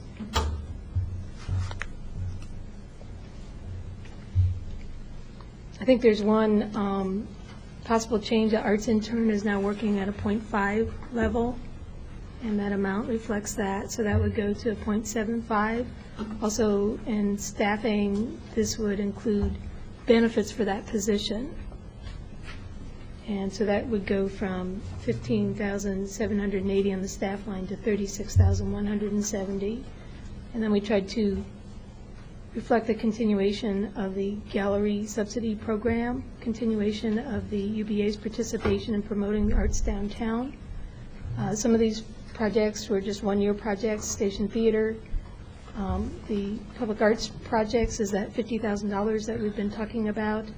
Art and Park project is the sculpture to the north of the city building, the city's continuing contribution to that, a large contribution in the current fiscal year. Downtown banners is, there actually is funding for that in our proposed contract with UBA. That's about $2,500 though for this year. And then in addition, installation costs. Cunningham Avenue was a public art consultant that was a sub-consultant to CBA. So that was an expenditure in the current year that we're now completing. And jumping back up to the revenues, there's the transferred TIF funds. And again, restrictions on that we've talked about earlier. Those are activities that or projects that must occur in those TIF districts to be eligible. And remember, the purpose of the TIF districts is to revitalize those areas, and those are downtown. And there's an area in North Urbana as well as North Cunningham that are other TIF districts. So purpose is to revitalize those districts and to improve their equalized assessed valuation through combination of development projects, economic development activities, and infrastructure improvements. So if there's an event that occurs in those areas that promotes activity, economic activity, then that would be deemed TIF eligible. If it's an activity that promotes economic health of the city, even if it extends beyond that TIF district, say the market at the square, that may also be eligible for TIF. It's a community-wide economic development, but really must be rooted in those TIF districts. Could be a development project that's built that might have a public art component to it, or it could be an event type of thing like the Boneyard Arts Festival.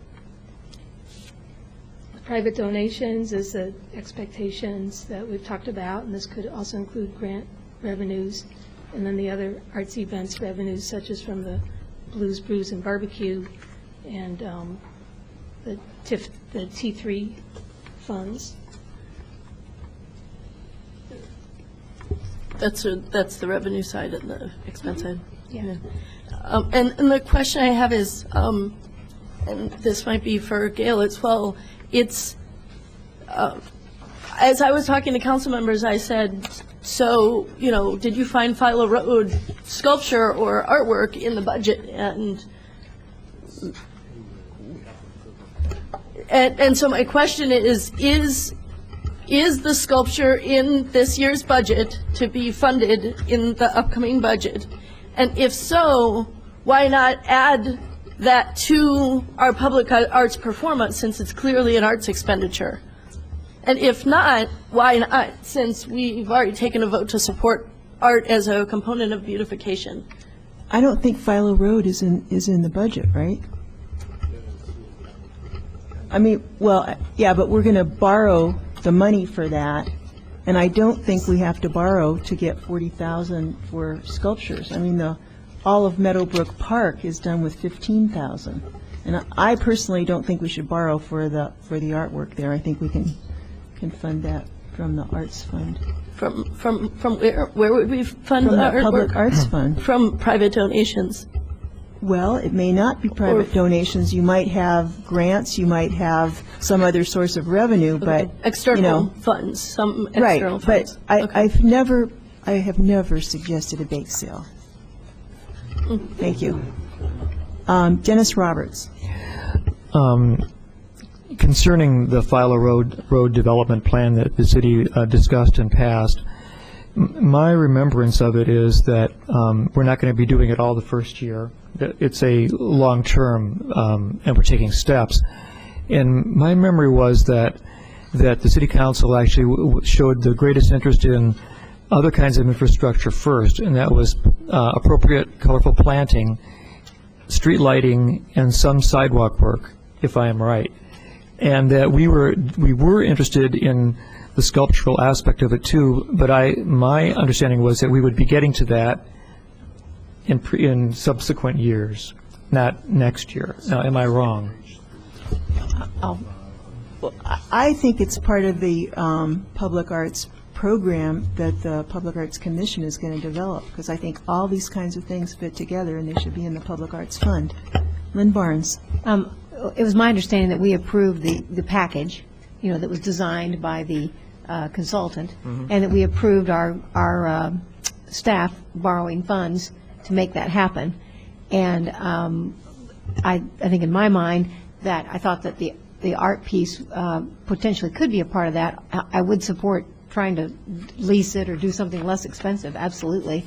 And I can see how the art portion of it would come later, because it's not going to start until this fall. And so I can see things getting done this fall, things getting done next spring. You can almost see, next year's budget, maybe where we could allocate, and maybe if the Arts Council came up with a plan and said, gosh, now we know what it looks like, we would like $20,000 out of next year's budget, or 40 or whatever, to do this piece of art. That would be a great plan. If we could get that all done by September of '09, that'd be great, and have a piece of art in place. So I think the money could come out of this year or next year for that.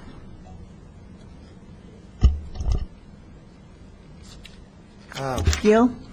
I wasn't a part of the discussion on the funding, but I know in the budget, we're borrowing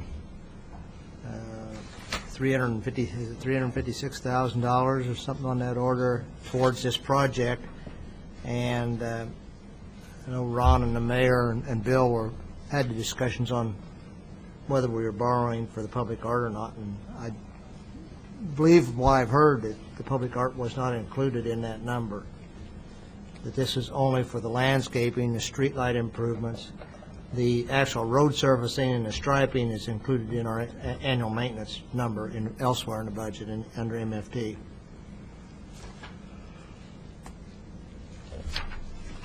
Danielle?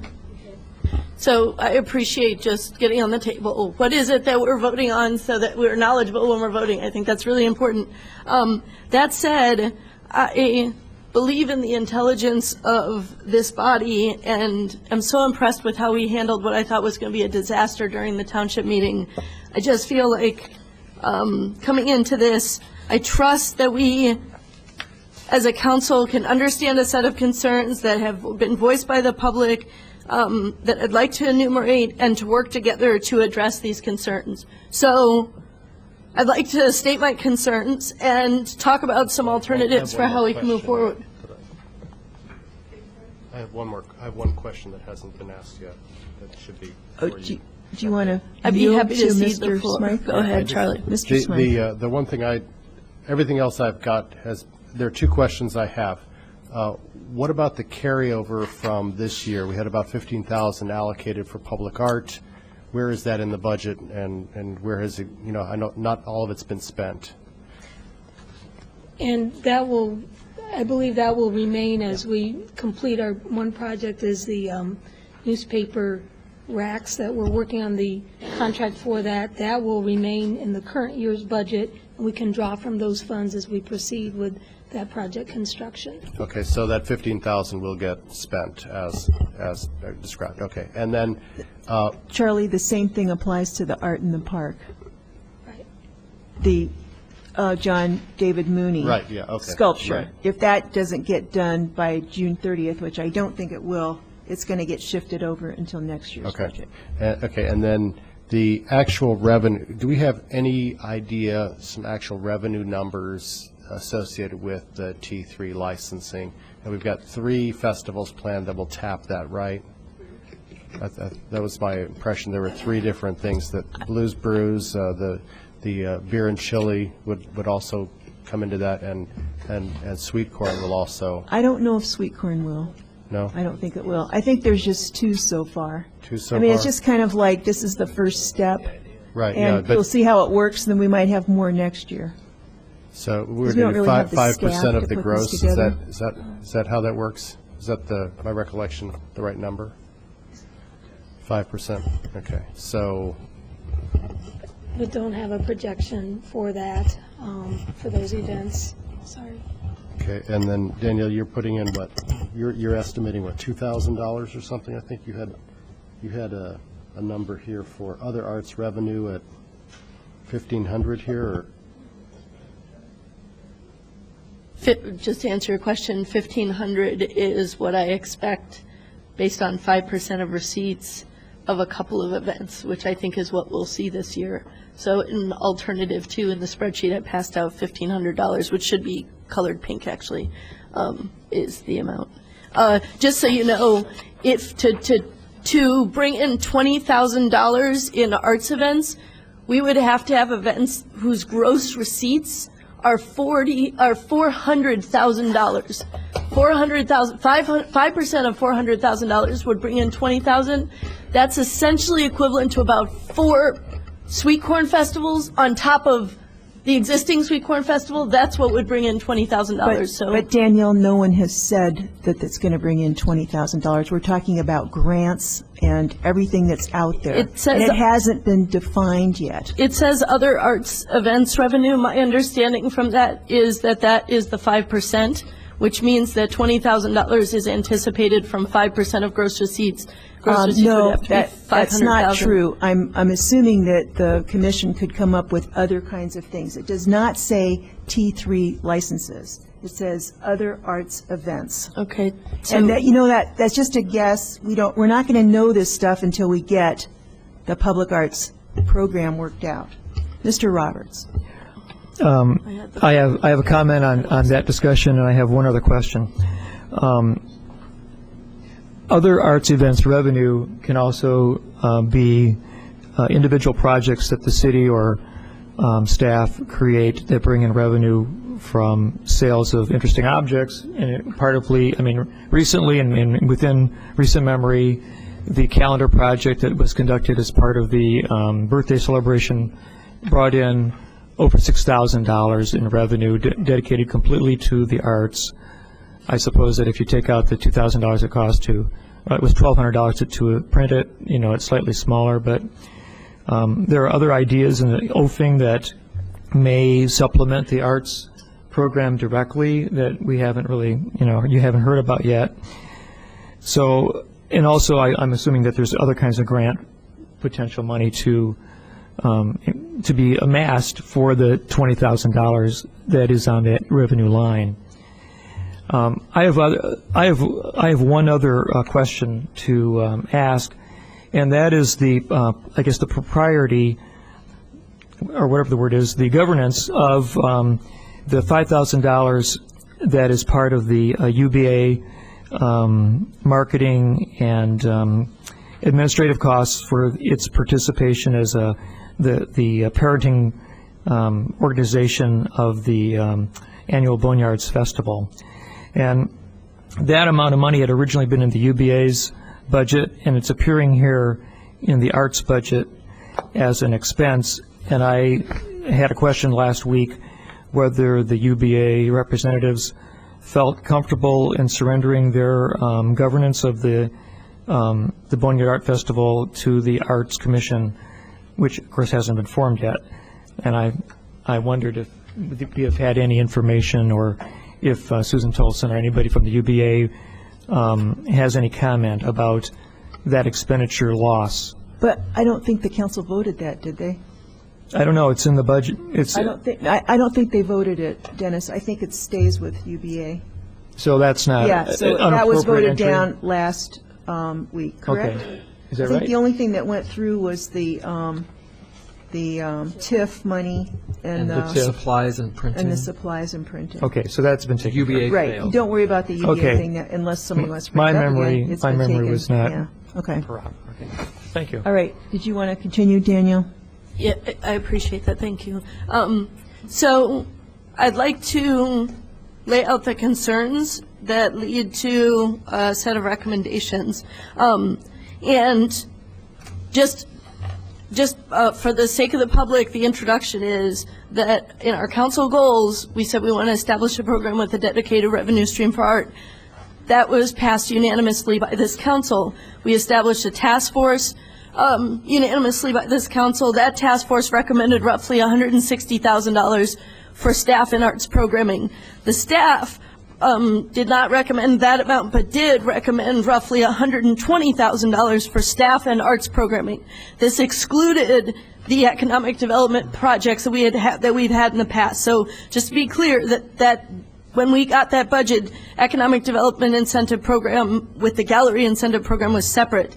The proposed budget provides $69,000, $170 for the arts program, with all of it going to businesses administration and unto art and arts programming.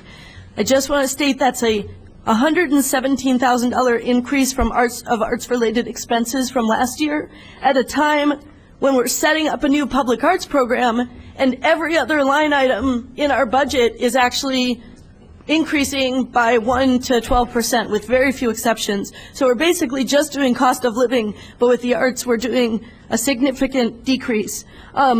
So I think my main concerns with this is that a public arts program without public funding isn't a public arts program, and that in particular we are setting up, this is like the maiden voyage of the public arts program.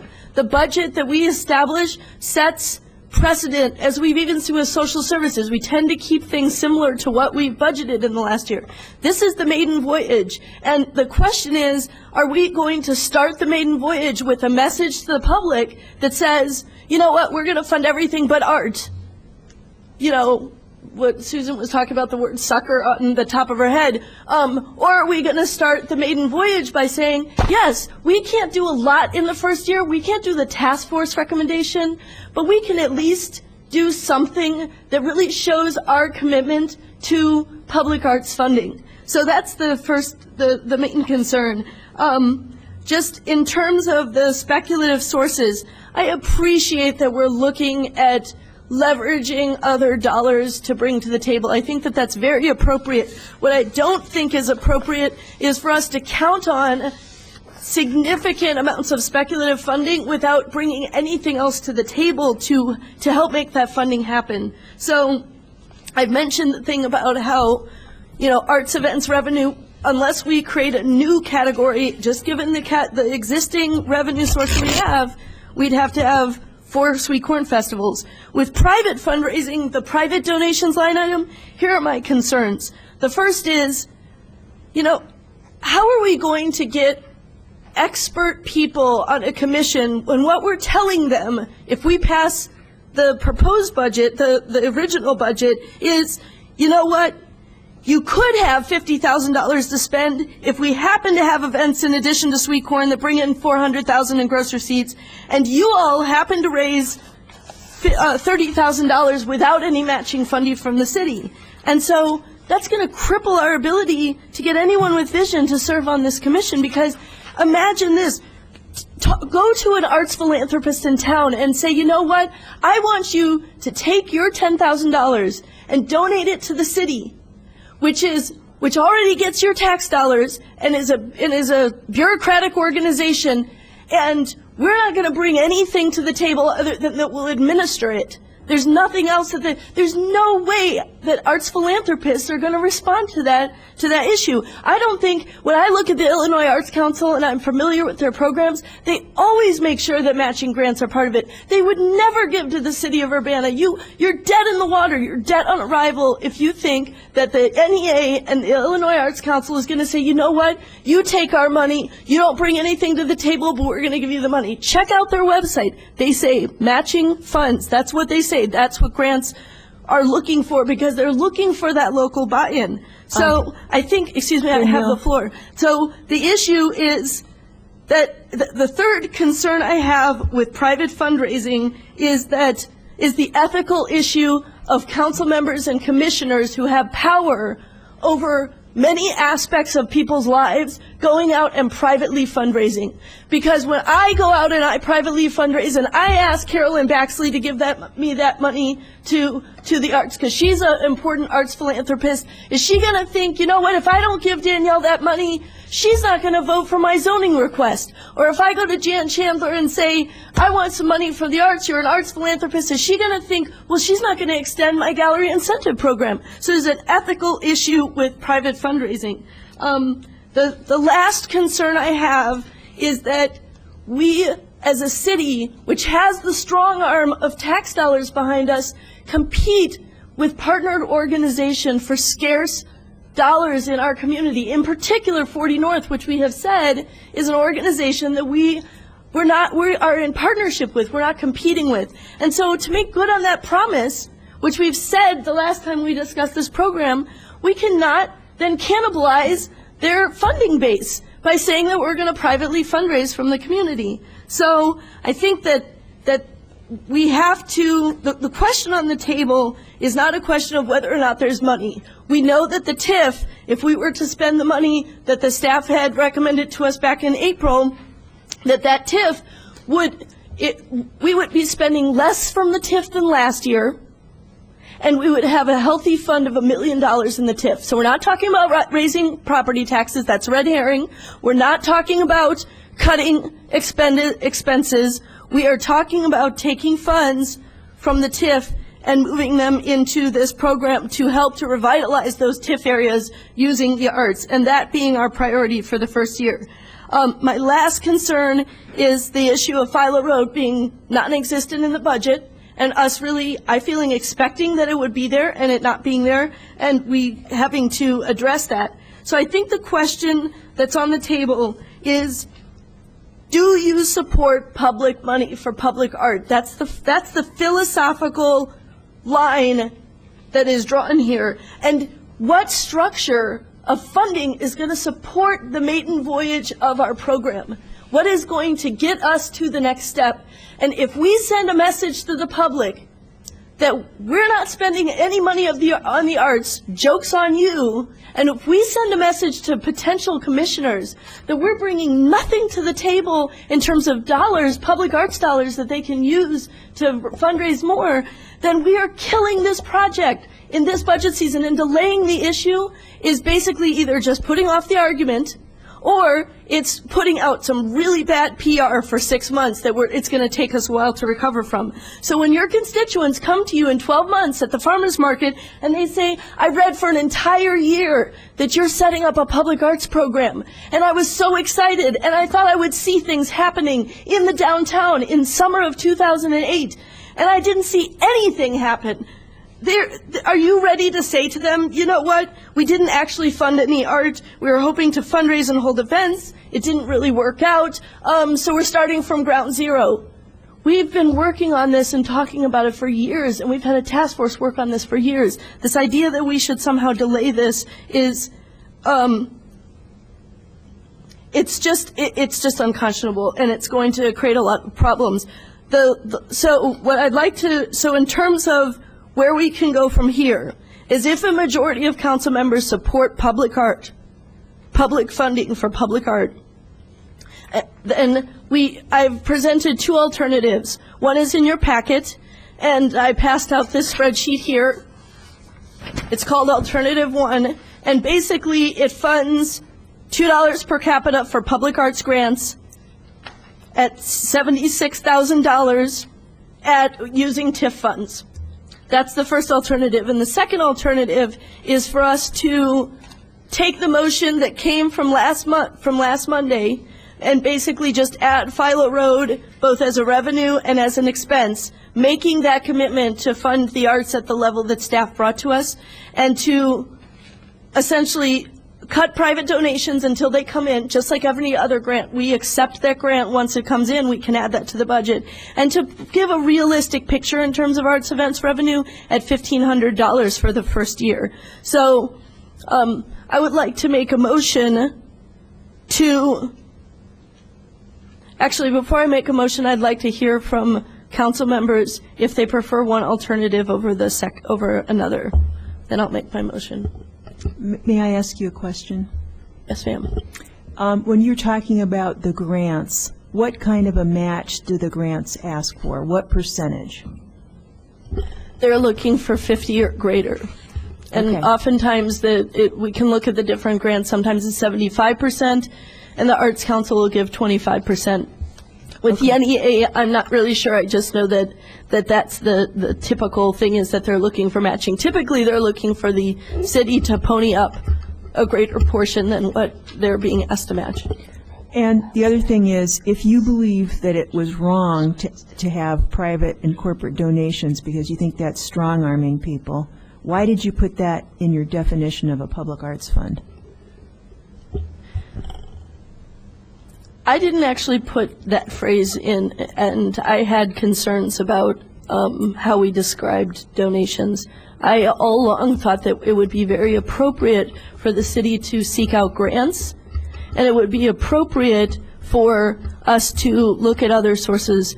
But I think that private donations, if they're done at all, need to be done in such a way that that the power is separated from the request. And I think that in a lot of cases that's going to be really hard when you have a commission that's selecting selection committees, or you have a council that's setting the budget. Would you consider that if we did what Meadowbrook Park does, and if we had a rotating display of art, that people would have a chance to see something, and if they liked it, they could buy it and donate it to the city? Would you consider that to be strong-arming people? Well, it depends on how folks are approached, but if someone is approached proactively by an elected official to try to get them to donate for a sculpture, it could be considered strong-arming. If the city is approached by someone who falls in love with a piece of sculpture, then I don't think that there's any ethical issue there. Okay, thank you. Mr. Smythe? Yeah, Dennis, I meant to ask this earlier. In your motion to approve the budget, I know you included Ron's 2 tweaks.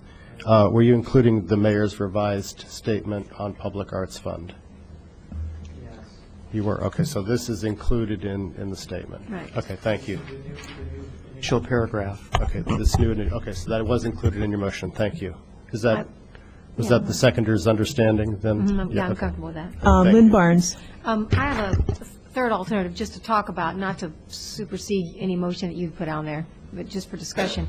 A third alternative, which might be a compromise, and given that you've put in here that we need to look at this in 6 months, what if we did a pot of money now that would come out of the general fund balance, not a TIF, which would allow flexibility for the commission, and then in 6 months determine if we had the funds to be able to give more. And so it's not quite as much as this, and it wouldn't be out of TIF, so that'd be different. But it would give the commission more flexibility if it's not out of TIF, because then they could find the right spot for it, despite, without having to worry about, well, this has got to go here and this has got to go here. Well, I think that would be important, because then we'd have something for matching grants. Is that correct? Yeah. Right. Okay. And I was thinking, honestly, of amount, and Dennis, I mean, like about $20,000, but for 6 months. And then we see where we're at as a city in terms of our budget, and then since we know, I think we do believe that we want to fund it if we can, but we've got to be also frugal about it. And I think it's kind of unknown. Our budget year is kind of unknown, and it's a tight budget year. We've been told that time and time again.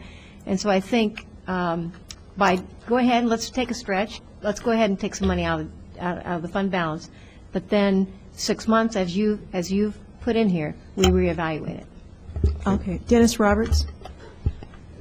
As a matter of fact, during the discussion, the presentations by the public, we 4 city councilmen have conferred one by one, and first I asked one person, then I asked a second person, then I asked a third person. We do appreciate the idea that we are looking for funding from other resources, and we are inventing new funding sources, which will be the alcohol beverage. It's the event facility, the Blues and Brews Festival Commission. It's a new source of revenue income for the arts specifically.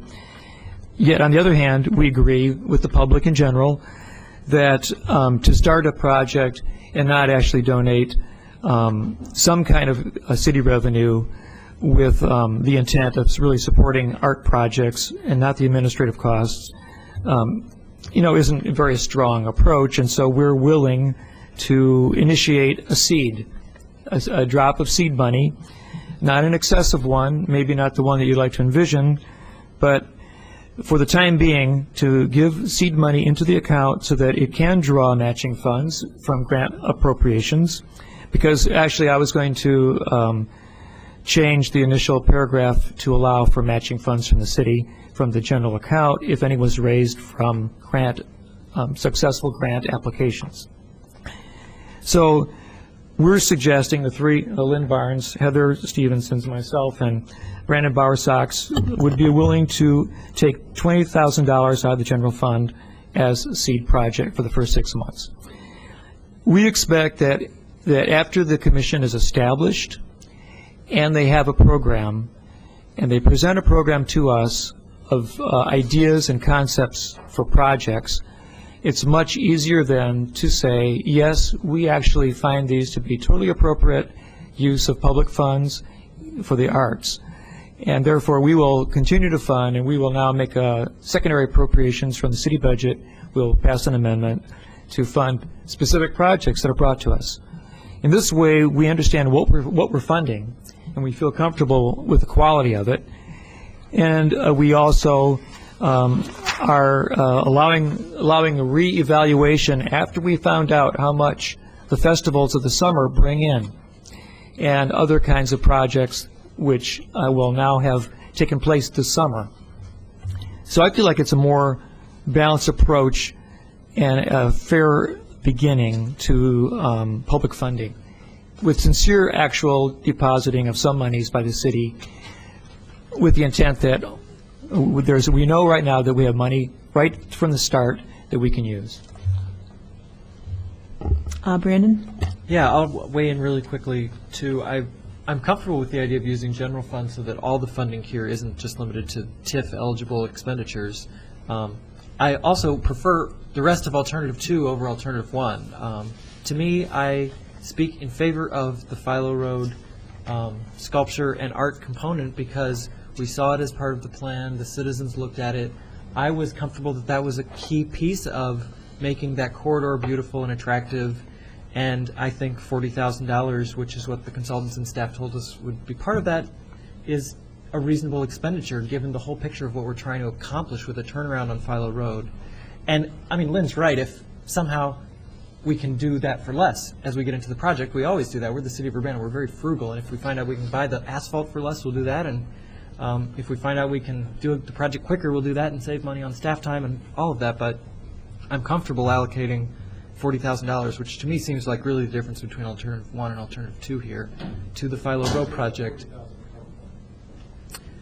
We would pull that from Philo Road Beautification Fund. So, right, we would have to, if the 356 didn't include that, we'd have to say that the whole project was 404, which I think was the number we all looked at.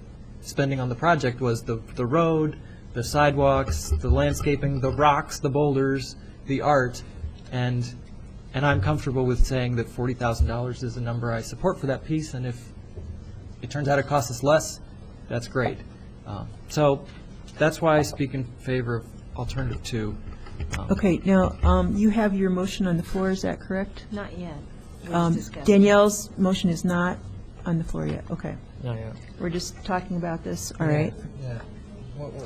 Anybody else? Yeah, it's good that we can talk about it and then maybe come up with a motion that. Okay, Robert Lewis has a question. Primarily directed to staff, and as it relates to TIF funding, how can we maximize the output as we look at the overall TIF funding from the various areas? In proposal number, alternative number 2 is $44,000. I guess that's the TIF funding. Is that reasonable?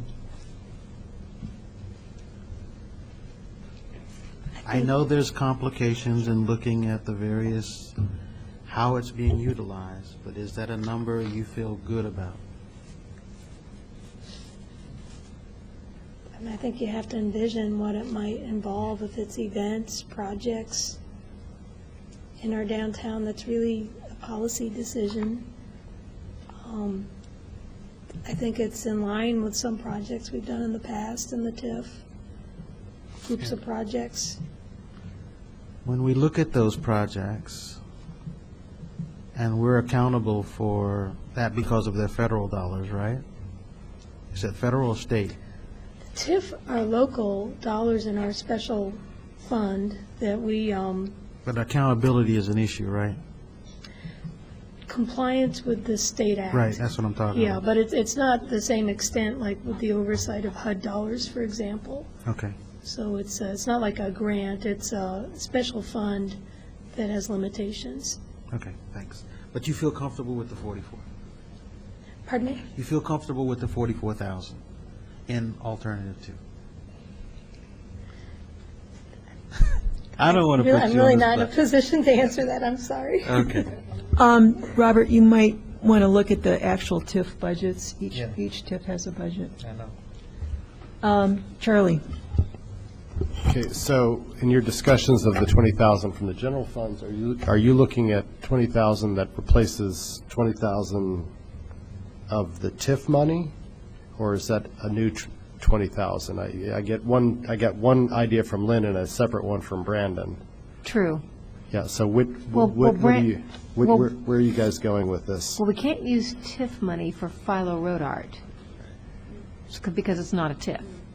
So that doesn't really play in. I think Brandon really kind of brought up a new thing. I think we talked about the 20, and then Brandon said, gosh, we really approved 404. We should either borrow to make that happen or get it in another way, or if we can do it less expensive by leasing, great. But we ought to include art in the Philo Road plan, is what I heard you say, Brandon. Is that correct? So it's really kind of two things. Well, one other possibility is to put the $20,000 in as the seed money and then see what we actually need after the program is developed. I don't think you have to view the whole thing has to be done tonight. I would agree. Because we really are operating in the dark. We don't have a program. But I agree that we ought to put something there to make a statement. So I think given that we can evaluate it in 6 months, let's put some cash on the line and then evaluate in 6 months and see what else we can do based on some of the plans that they give us. Yeah. Charlie? Just a question. I know Gail wants to jump in with something, but I'm wondering if we can sort of leave things sort of blank in the budget. I don't know what the procedure there is. You know, we've got 104,000 in TIF that we've amended here. You're suggesting 20,000 from the general fund that comes in here as revenue. I suspect, based on what Dennis said, in terms of what the money that's already come in for the calendars plus the other stuff, that we're not going to make 20,000 this year in the other arts revenue, but I think it's going to be more than 1,500 because we've already got some money. So that might be 10,000 there instead of 20. Private donations, I think that you just have to leave blank. And I'm trying to figure out, you know, do we say do we put Philo Road artwork in and leave it blank? Do we, to be discussed later? Do we put in matching grants and leave it blank till we know later? You know, just so that we just lay out some ideas here on how to structure this piece of the budget. You know, well, my suggestion would be if Danielle's concerned about not having money for grants, and I actually don't think you should say that we're not publicly funding art, Danielle. I think you're creating bad PR for us. But aside from that, well, I don't agree with you on that. But in order to meet your concern, I think we could just say that we're going to have a transfer from the general fund of $20,000 and just put it in as revenue. Mm-hmm. Yeah. I agree. Danielle. Well, I'd like to respond to that and make a motion. I think Urbana should be embarrassed if at the budget season, when we launch a program, we spit into the bucket at $20,000 and we say that that's what we're going to start with. The proposal of $76,000 is seed money. That's like if you want to be considered serious at all about funding the arts, then the idea that you would fund the arts at less than 1 month of recycling for a household, which is what's being asked here, $2 per capita, is the absolute minimum. And what we studied in the task force, and I feel like this council has just kind of thrown all this research out the window, is that comparable cities that are like the city that we're in, academic cities, progressive cities, they do not spend $20,000 on the arts. That's not what they do, and that isn't where you start. It's an embarrassment to start there. So I feel like what we could do, which is kind of the other side of the proposal, is that what we could do is that we could do alternative 2, which is the budget as on the table plus Philo Road, which we agreed to do. So basically we're just adding Philo Road. And then that shows our commitment to the public for a public arts program, because it's about $2 per capita. And then if funds come in, we can offset those funds. We can say, great, we got a grant of $4,000. We're gonna spend $4,000. We're gonna take $4,000 less out on a loan. But to save from our commitment, we do not tell our staff, go out and hire someone to pave the street, but we're just gonna leave a blank line where the asphalt is gonna be and come back to it in 6 months when they have decided, when they've told us how it's gonna work. We don't do that anywhere else but the arts. Why would we treat the arts that way? So I would like to make a motion that we accept alternative 1 with the change in the summary sentence that basically lets us know that we are funding programs in progress as well as a grants program for the arts and art on Philo Road, and that grants and other arts revenue from festivals will be sought and when obtained will be added to the budget. So that's the first change. The second is that we put in revenues, that there be funds coming in from Philo Road beautification efforts. And then the third, we cut private donations till we need it. We set arts events revenue at $1,500, and we fund public arts grants at $44,000, which is what we have already voted in terms of a TIF increase, and we fund Philo Road artwork at $40,000, which is our staff recommendation. So my proposal is essentially the language at the top plus alternative 2. Okay, we have a motion by Ms. Chenoweth, seconded by Mr. Bowersox. Is there any other discussion? Ms. Barnes. Clarify the $44,000 and where that money is going to come from. So $44,000, we voted last week to increase the transfer of TIF funds from $60,170 to $104,170. The difference is $44,000.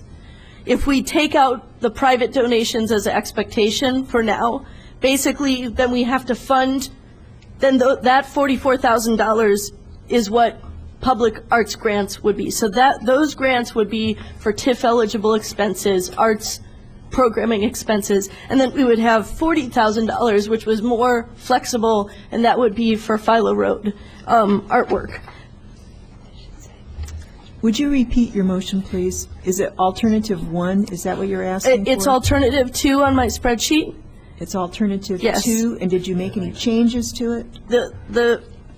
No, it's exactly as is written in alternative 2, and the summary sentence. So you're not adds Philo taking Road. any of the general corporate money? No. Well, it's up to us. The Philo Road beautification funds could come from general fund, could come from, I mean, it's up to staff to decide what the most appropriate place for that to come from.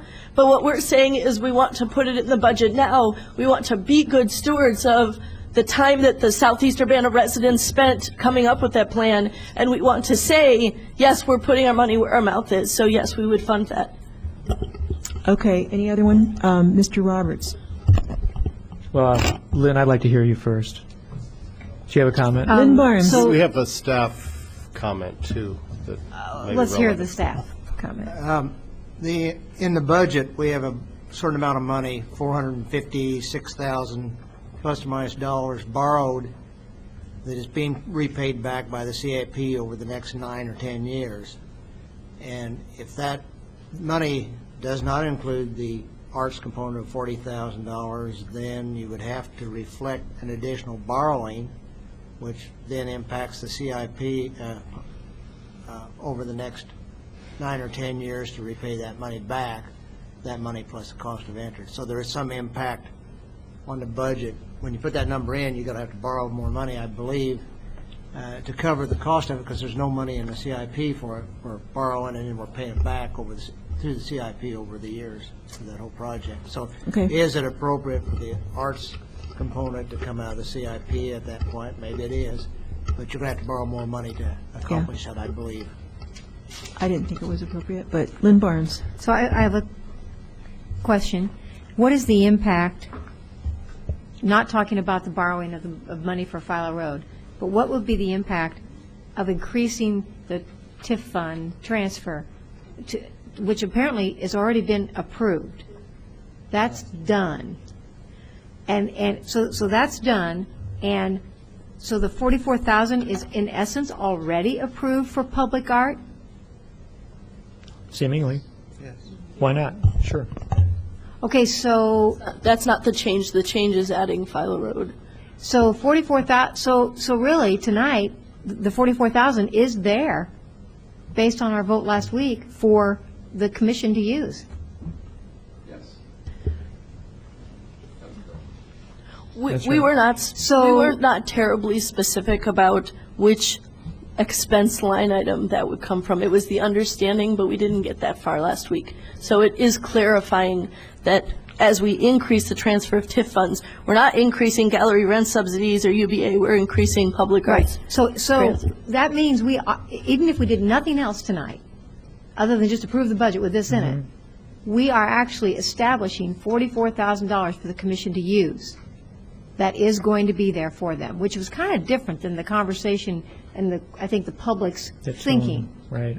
Because the public, I believe, expressed that there were no dollars for them to work with.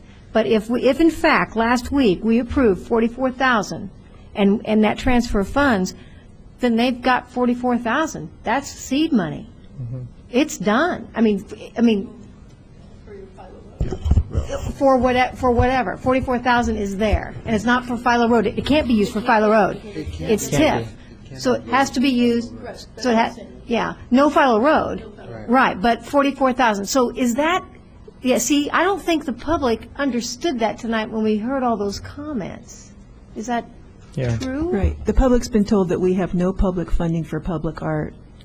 Mr. Roberts. In the original budget. Then we have the question of whether that will be enough seed money, and it may be actually plenty of seed money, to at least take us 6 months down the line when we actually have some real income from events. Exactly, and yes. And then we don't have to worry about a $20,000 seed money because we have $44,000. The only thing that would be different is that because it's coming from a TIF, it would have to be used in the TIF district, and would have to meet the requirements, which are pretty light in some ways, of economic development in the downtown. But of course, I would expect that arts events would increase the economic development downtown, even ephemeral arts like music. The only thing is that you'd have to spend them in the TIF district, but in many ways, that's exactly where we want to spend them, the downtown, the near downtown. So it probably would work. Lynn Barnes. But the only thing is, we haven't addressed Philo Road art. Yeah, and I agree that needs to be dealt with at some point. I'm not anxious, I want it to be dealt with, but it doesn't have to be dealt with tonight. No. I think that does need to be a part of the plan, but we need more investigation about how can we get that done in the most cost-effective way, and then bring that back to council. If it's 20,000, then we deal with it. Or if it's 30, or... Okay, Brandon?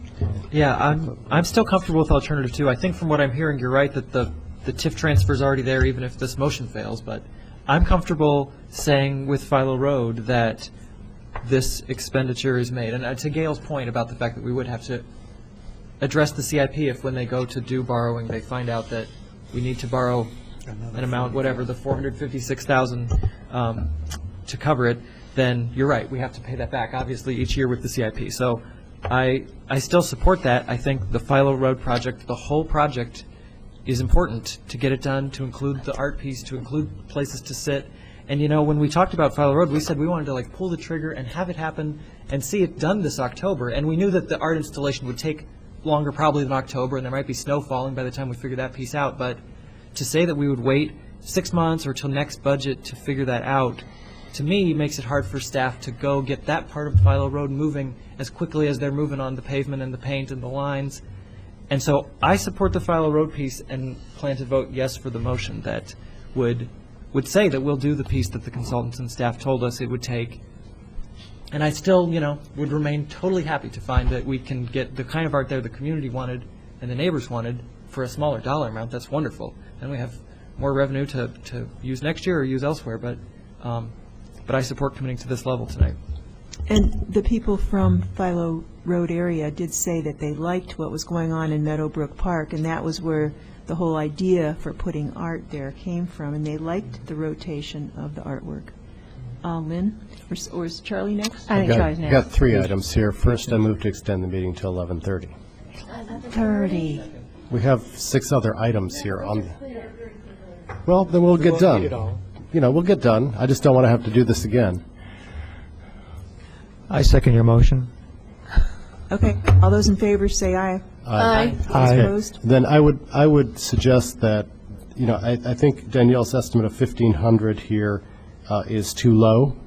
I would prefer, I think for the other arts events revenue, I think we can probably do 10,000 there. I really do. And I am concerned that that if we're putting in 40,000 for Philo Road, to make it work, we have to add that 40,000 into borrowing and change the capital improvement plan. So I'm very uncomfortable with that. I think it'd be better to go ahead and do 20,000 from the general fund and just put 20,000 in there, and then but don't allocate all 20,000 here for Philo Road. Leave it, because I think the rental program won't be 20,000. The rental program is more like about 12 to 15. If it's at $2,000 or $3,000 a piece, as reading Vicki Mays's item. I think if you could leave just leave 5,000. Do a transfer of 20,000. Put 15,000 for Philo Road. Don't impact the capital improvement plan, and leave the other $5,000 there as seed money for matching grants or whatever. We really should have a matching grants line in the expenses as well. So I don't know how you want to amend this. Mayor, can I try to take that as a friendly? Sure. Amendment? Okay. I would take that as a friendly amendment to the alternative 2, if we can, So basically, if that's the part I am concerned about. But the Philo Road artwork, if essentially we brought it to 20,000, and if instead of Philo Road beautification funds as the location, it's transfer general fund up above. So basically, it's transfer general fund 20,000, Philo Road artwork 20,000. Yeah. Oh, I see. So you, for Philo Road and 5 for matching grant. I want to have a matching grant line in there. Yeah. well, you can, just because you don't know how much your grant's going to be, and I recommend, I would just put that in public arts grants, because you can make that part matching. So basically, you could say 49,000 in public arts grants, 15,000 in Philo Road. I would, $20,000 and $200,000 in gross receipts is huge, Charlie. And no, but that. We've got 5,000 from the calendar. But that's to pay for celebration events that aren't in here. That's all paying for itself. So I think, great, if we bring in extra money, let's amend it in the future. But I just don't want to get to the point where we're promising something we can't deliver on. I'm fine with just leaving things as is. Celebration stuff isn't included in the expenses of this? It's not included in here. Yes. So, yeah, so as I understand it, as a friendly amendment, we do transfer from the general fund 20,000 instead of 40,000 from beautification funds. Public arts grants would go up to 49,000, which gives us some matching. Philo Road artwork would go to 15,000. Yeah, so we leave that 1,500 for now. And we review it in 6 months. And we review it in 6 months. Okay, so we've got the mayor's. So that's fine. Okay, does your Brandon second I accept that. attached to the mayor's? I'm sorry, just your statement then, where does your statement go in relation to the mayor's new? Well, the mayor's new one doesn't really reflect the numbers accurately. I think some merger of these two would probably work out. And actually, I think if you look at my version, because we're taking out private donations from this, it would make sense for us to just keep with this language here. And then say we're going to add grants and private donations as they come in. But up here we include the review stuff. Where's the review? That's the last. Yeah. sentence. So can we include the mayor's last sentence? I think that's really good. We can just add the last sentence of her proposal to the summary sentence at the top of the grid, which would say, "This is what we're doing. We're going to review it in the future." Okay, so your sentence then, and your sentence 1, and then her sentence 2. Correct. Okay. Call the question. Actually, it's her sentence 3. It's her sentence yes. 3. Call the question.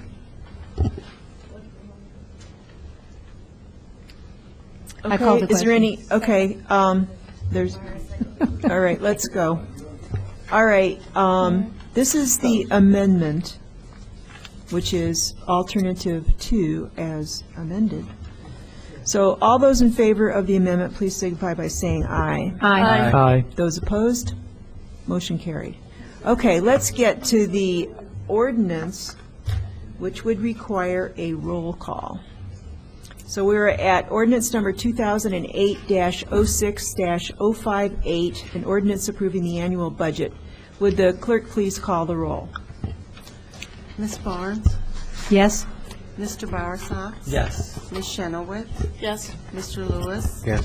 Mr. Robert? Yes. Mr. Smythe? Yes. Ms. Stevenson? Yes. You're not going to ask the mayor? I don't Recorded that. Right. Okay, that motion carries. Okay, the next item is the annual staff appointments from the mayor, and they're on the back of the sheet there, everything from executive department down through public works. I think all these people are doing a fine job. So moved. Second? Okay, all those in favor, please signify by saying aye. Aye. Those opposed, that motion carries. Then we have the reappointments to boards and commissions. Second? Any discussion? Nope. All those in favor, please signify by saying aye. Aye. Those opposed, that motion carries. And I just want you to know, all these people can contribute to our government, and if anyone says that we don't have an active citizenry, they are incorrect. Ordinance number 2008-06-055, an ordinance amending the zoning ordinance of the city of Urbana. Seconded. Moved by Mr. Bowersox, seconded by Mr. Roberts. Roberts. All those, Well, this Libby's- requires a roll call yeah, vote. Is there any Libby- discussion? Libby wants to discuss this? No. Libby, this is just Okay, fixing, would the this clerk- is just clarifying and boilerplate, Okay. right? Yeah, okay. This is a condominium ordinance. So would the clerk please call the roll? Ms. Barnes? Yes? Mr. Bowersox? Yes. Ms. Chenoweth? Yes. Mr. Lewis? Yes. Mr. Robert? Yes. Mr. Smythe? Yes. Ms. Stevenson? Yes. Okay, that motion carries. Next is an ordinance fixing the salary of city officers who are elected for a definite term. Second. Moved by Mr. Bowersox, seconded by Mr. Lewis. Any discussion? Ms. Barnes? As I already expressed to you, Mayor, my concern is just the, kind of the bolus of money this year, you know, the 12%. It's 12%. It is not 13%. Okay, We want to be clear. 12%. I mean, just in a tight budget year, it seems, I know they haven't been raised in 4 years, correct? That's right. They've been frozen for 4 years. 3 as well. I understand the rationale. I just think in a tight budget year, I think it's a big increase. Got to take the hit sometime. That's right. Any other comments? Yeah. Mr. Smythe?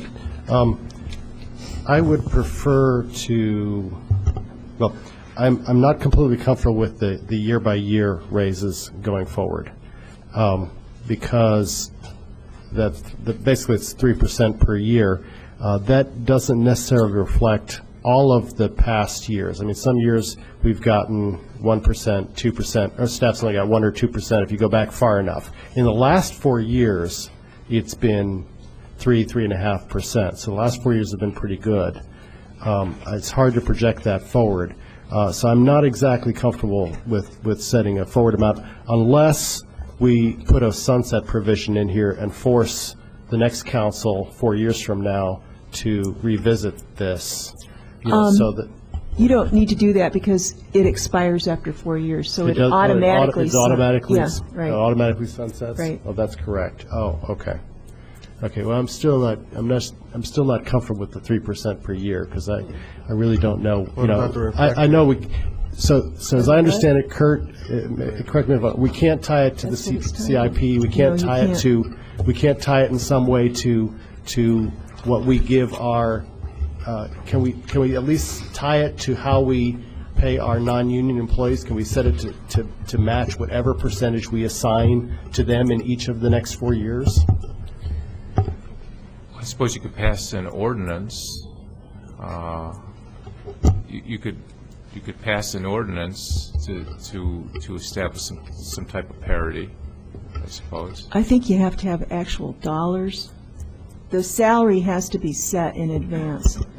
And this is how the county started doing it. Yeah, I know. Because it avoids these, quote-unquote, huge increases, which aren't huge, but they look bigger than they really are. Yeah, I still would, if it's at all possible to make them match what we provide for our non-unionized employees by some method, I'd be much more comfortable with that than just doing this flat fee. I know I'd like at least, even if you pass this tonight, I'd hope that Kurt and/or Ron can follow up and see if there is some way to create that kind of approach. I would like to point out that it is not what the employees get. The employees get other things, so this is bare minimum. They get merit, they get longevity, and this is only cost of living increase. I don't think 3% a year into the future is a very high estimate for what the cost of living might increase over the next 4 years. True, isn't it? Lynn Barnes. But I would have to say, in kind of an agreement with Charlie, that, most private businesses wouldn't anticipate out, unless they had to by contract, what they might be This is like doing. a contract. Yeah. I know, but I'm saying, most private businesses wouldn't because they don't know what's going to But look like. we do it with our unions. I know. Most of our employees get this kind of thing. Brandon. I'd speak in favor of it. I agree with the mayor. To have definite numbers makes sense because then it's clear what the next group of people who would be elected would get. And these amounts, we already know what the union increases will be because we have union contracts that cover this term. So we know also that it's city policy that people who aren't in a union get the same cost of living increases that we'll give generally to the bargaining units. If there's some 0.25% difference, we'll kind of take the average each year. But we know what those increases for everybody else will be, and I'm really comfortable fixing it for the future council as well. Is there any other discussion? Mr. Smythe? Yeah, I guess I'm going to vote no. I'm going to vote no because I really would prefer to get an answer from staff about all of our options, and I don't think we have all of our options known at this time. Danielle? It's always tricky to be voting about public monies for your salary.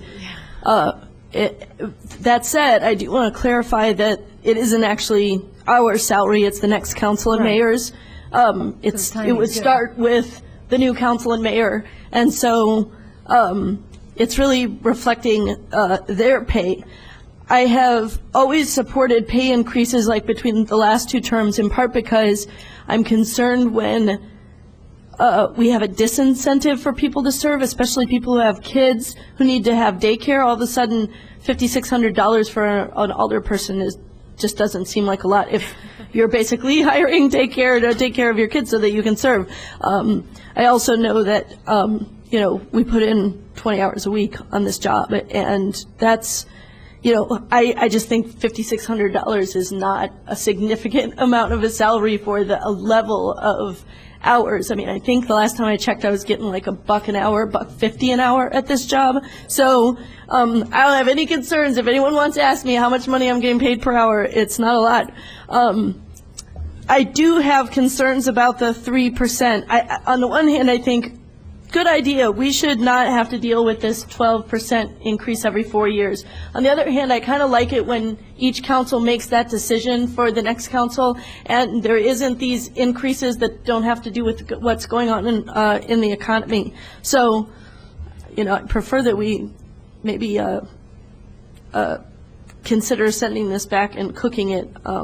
If we don't do that, I'm inclined to support it. In particular, I think that next year, or with the next term, if people just leave the regular cost of living increase rather than doing some kind of jump, it won't create this kind of jarring sense that there's a jump in pay. I just want to point out that with the increase, the mayor would be making $56,412 for what is essentially a 3/4 time job. I just don't know any CEO or professional position anywhere within, many mile radius that would fund at that level. So I do not consider these levels to be excessive at all. Any other questions or concerns? Would the clerk please call the roll? Ms. Barnes? No. Mr. Bowersox? Yes. Ms. Shenowitz? Yes. Mr. Lewis? Yes. Mr. Roberts? Yes. Mr. Smythe? Ms. Stevenson? No. I believe the motion carries. Next, resolution number 2008-06, a resolution commemorating the site of the Isaac Busey Cabin. Second. Okay. All those in favor, please signify by saying aye. Aye. Those opposed? Everybody's in favor. Cool. Okay, there being no further business, this meeting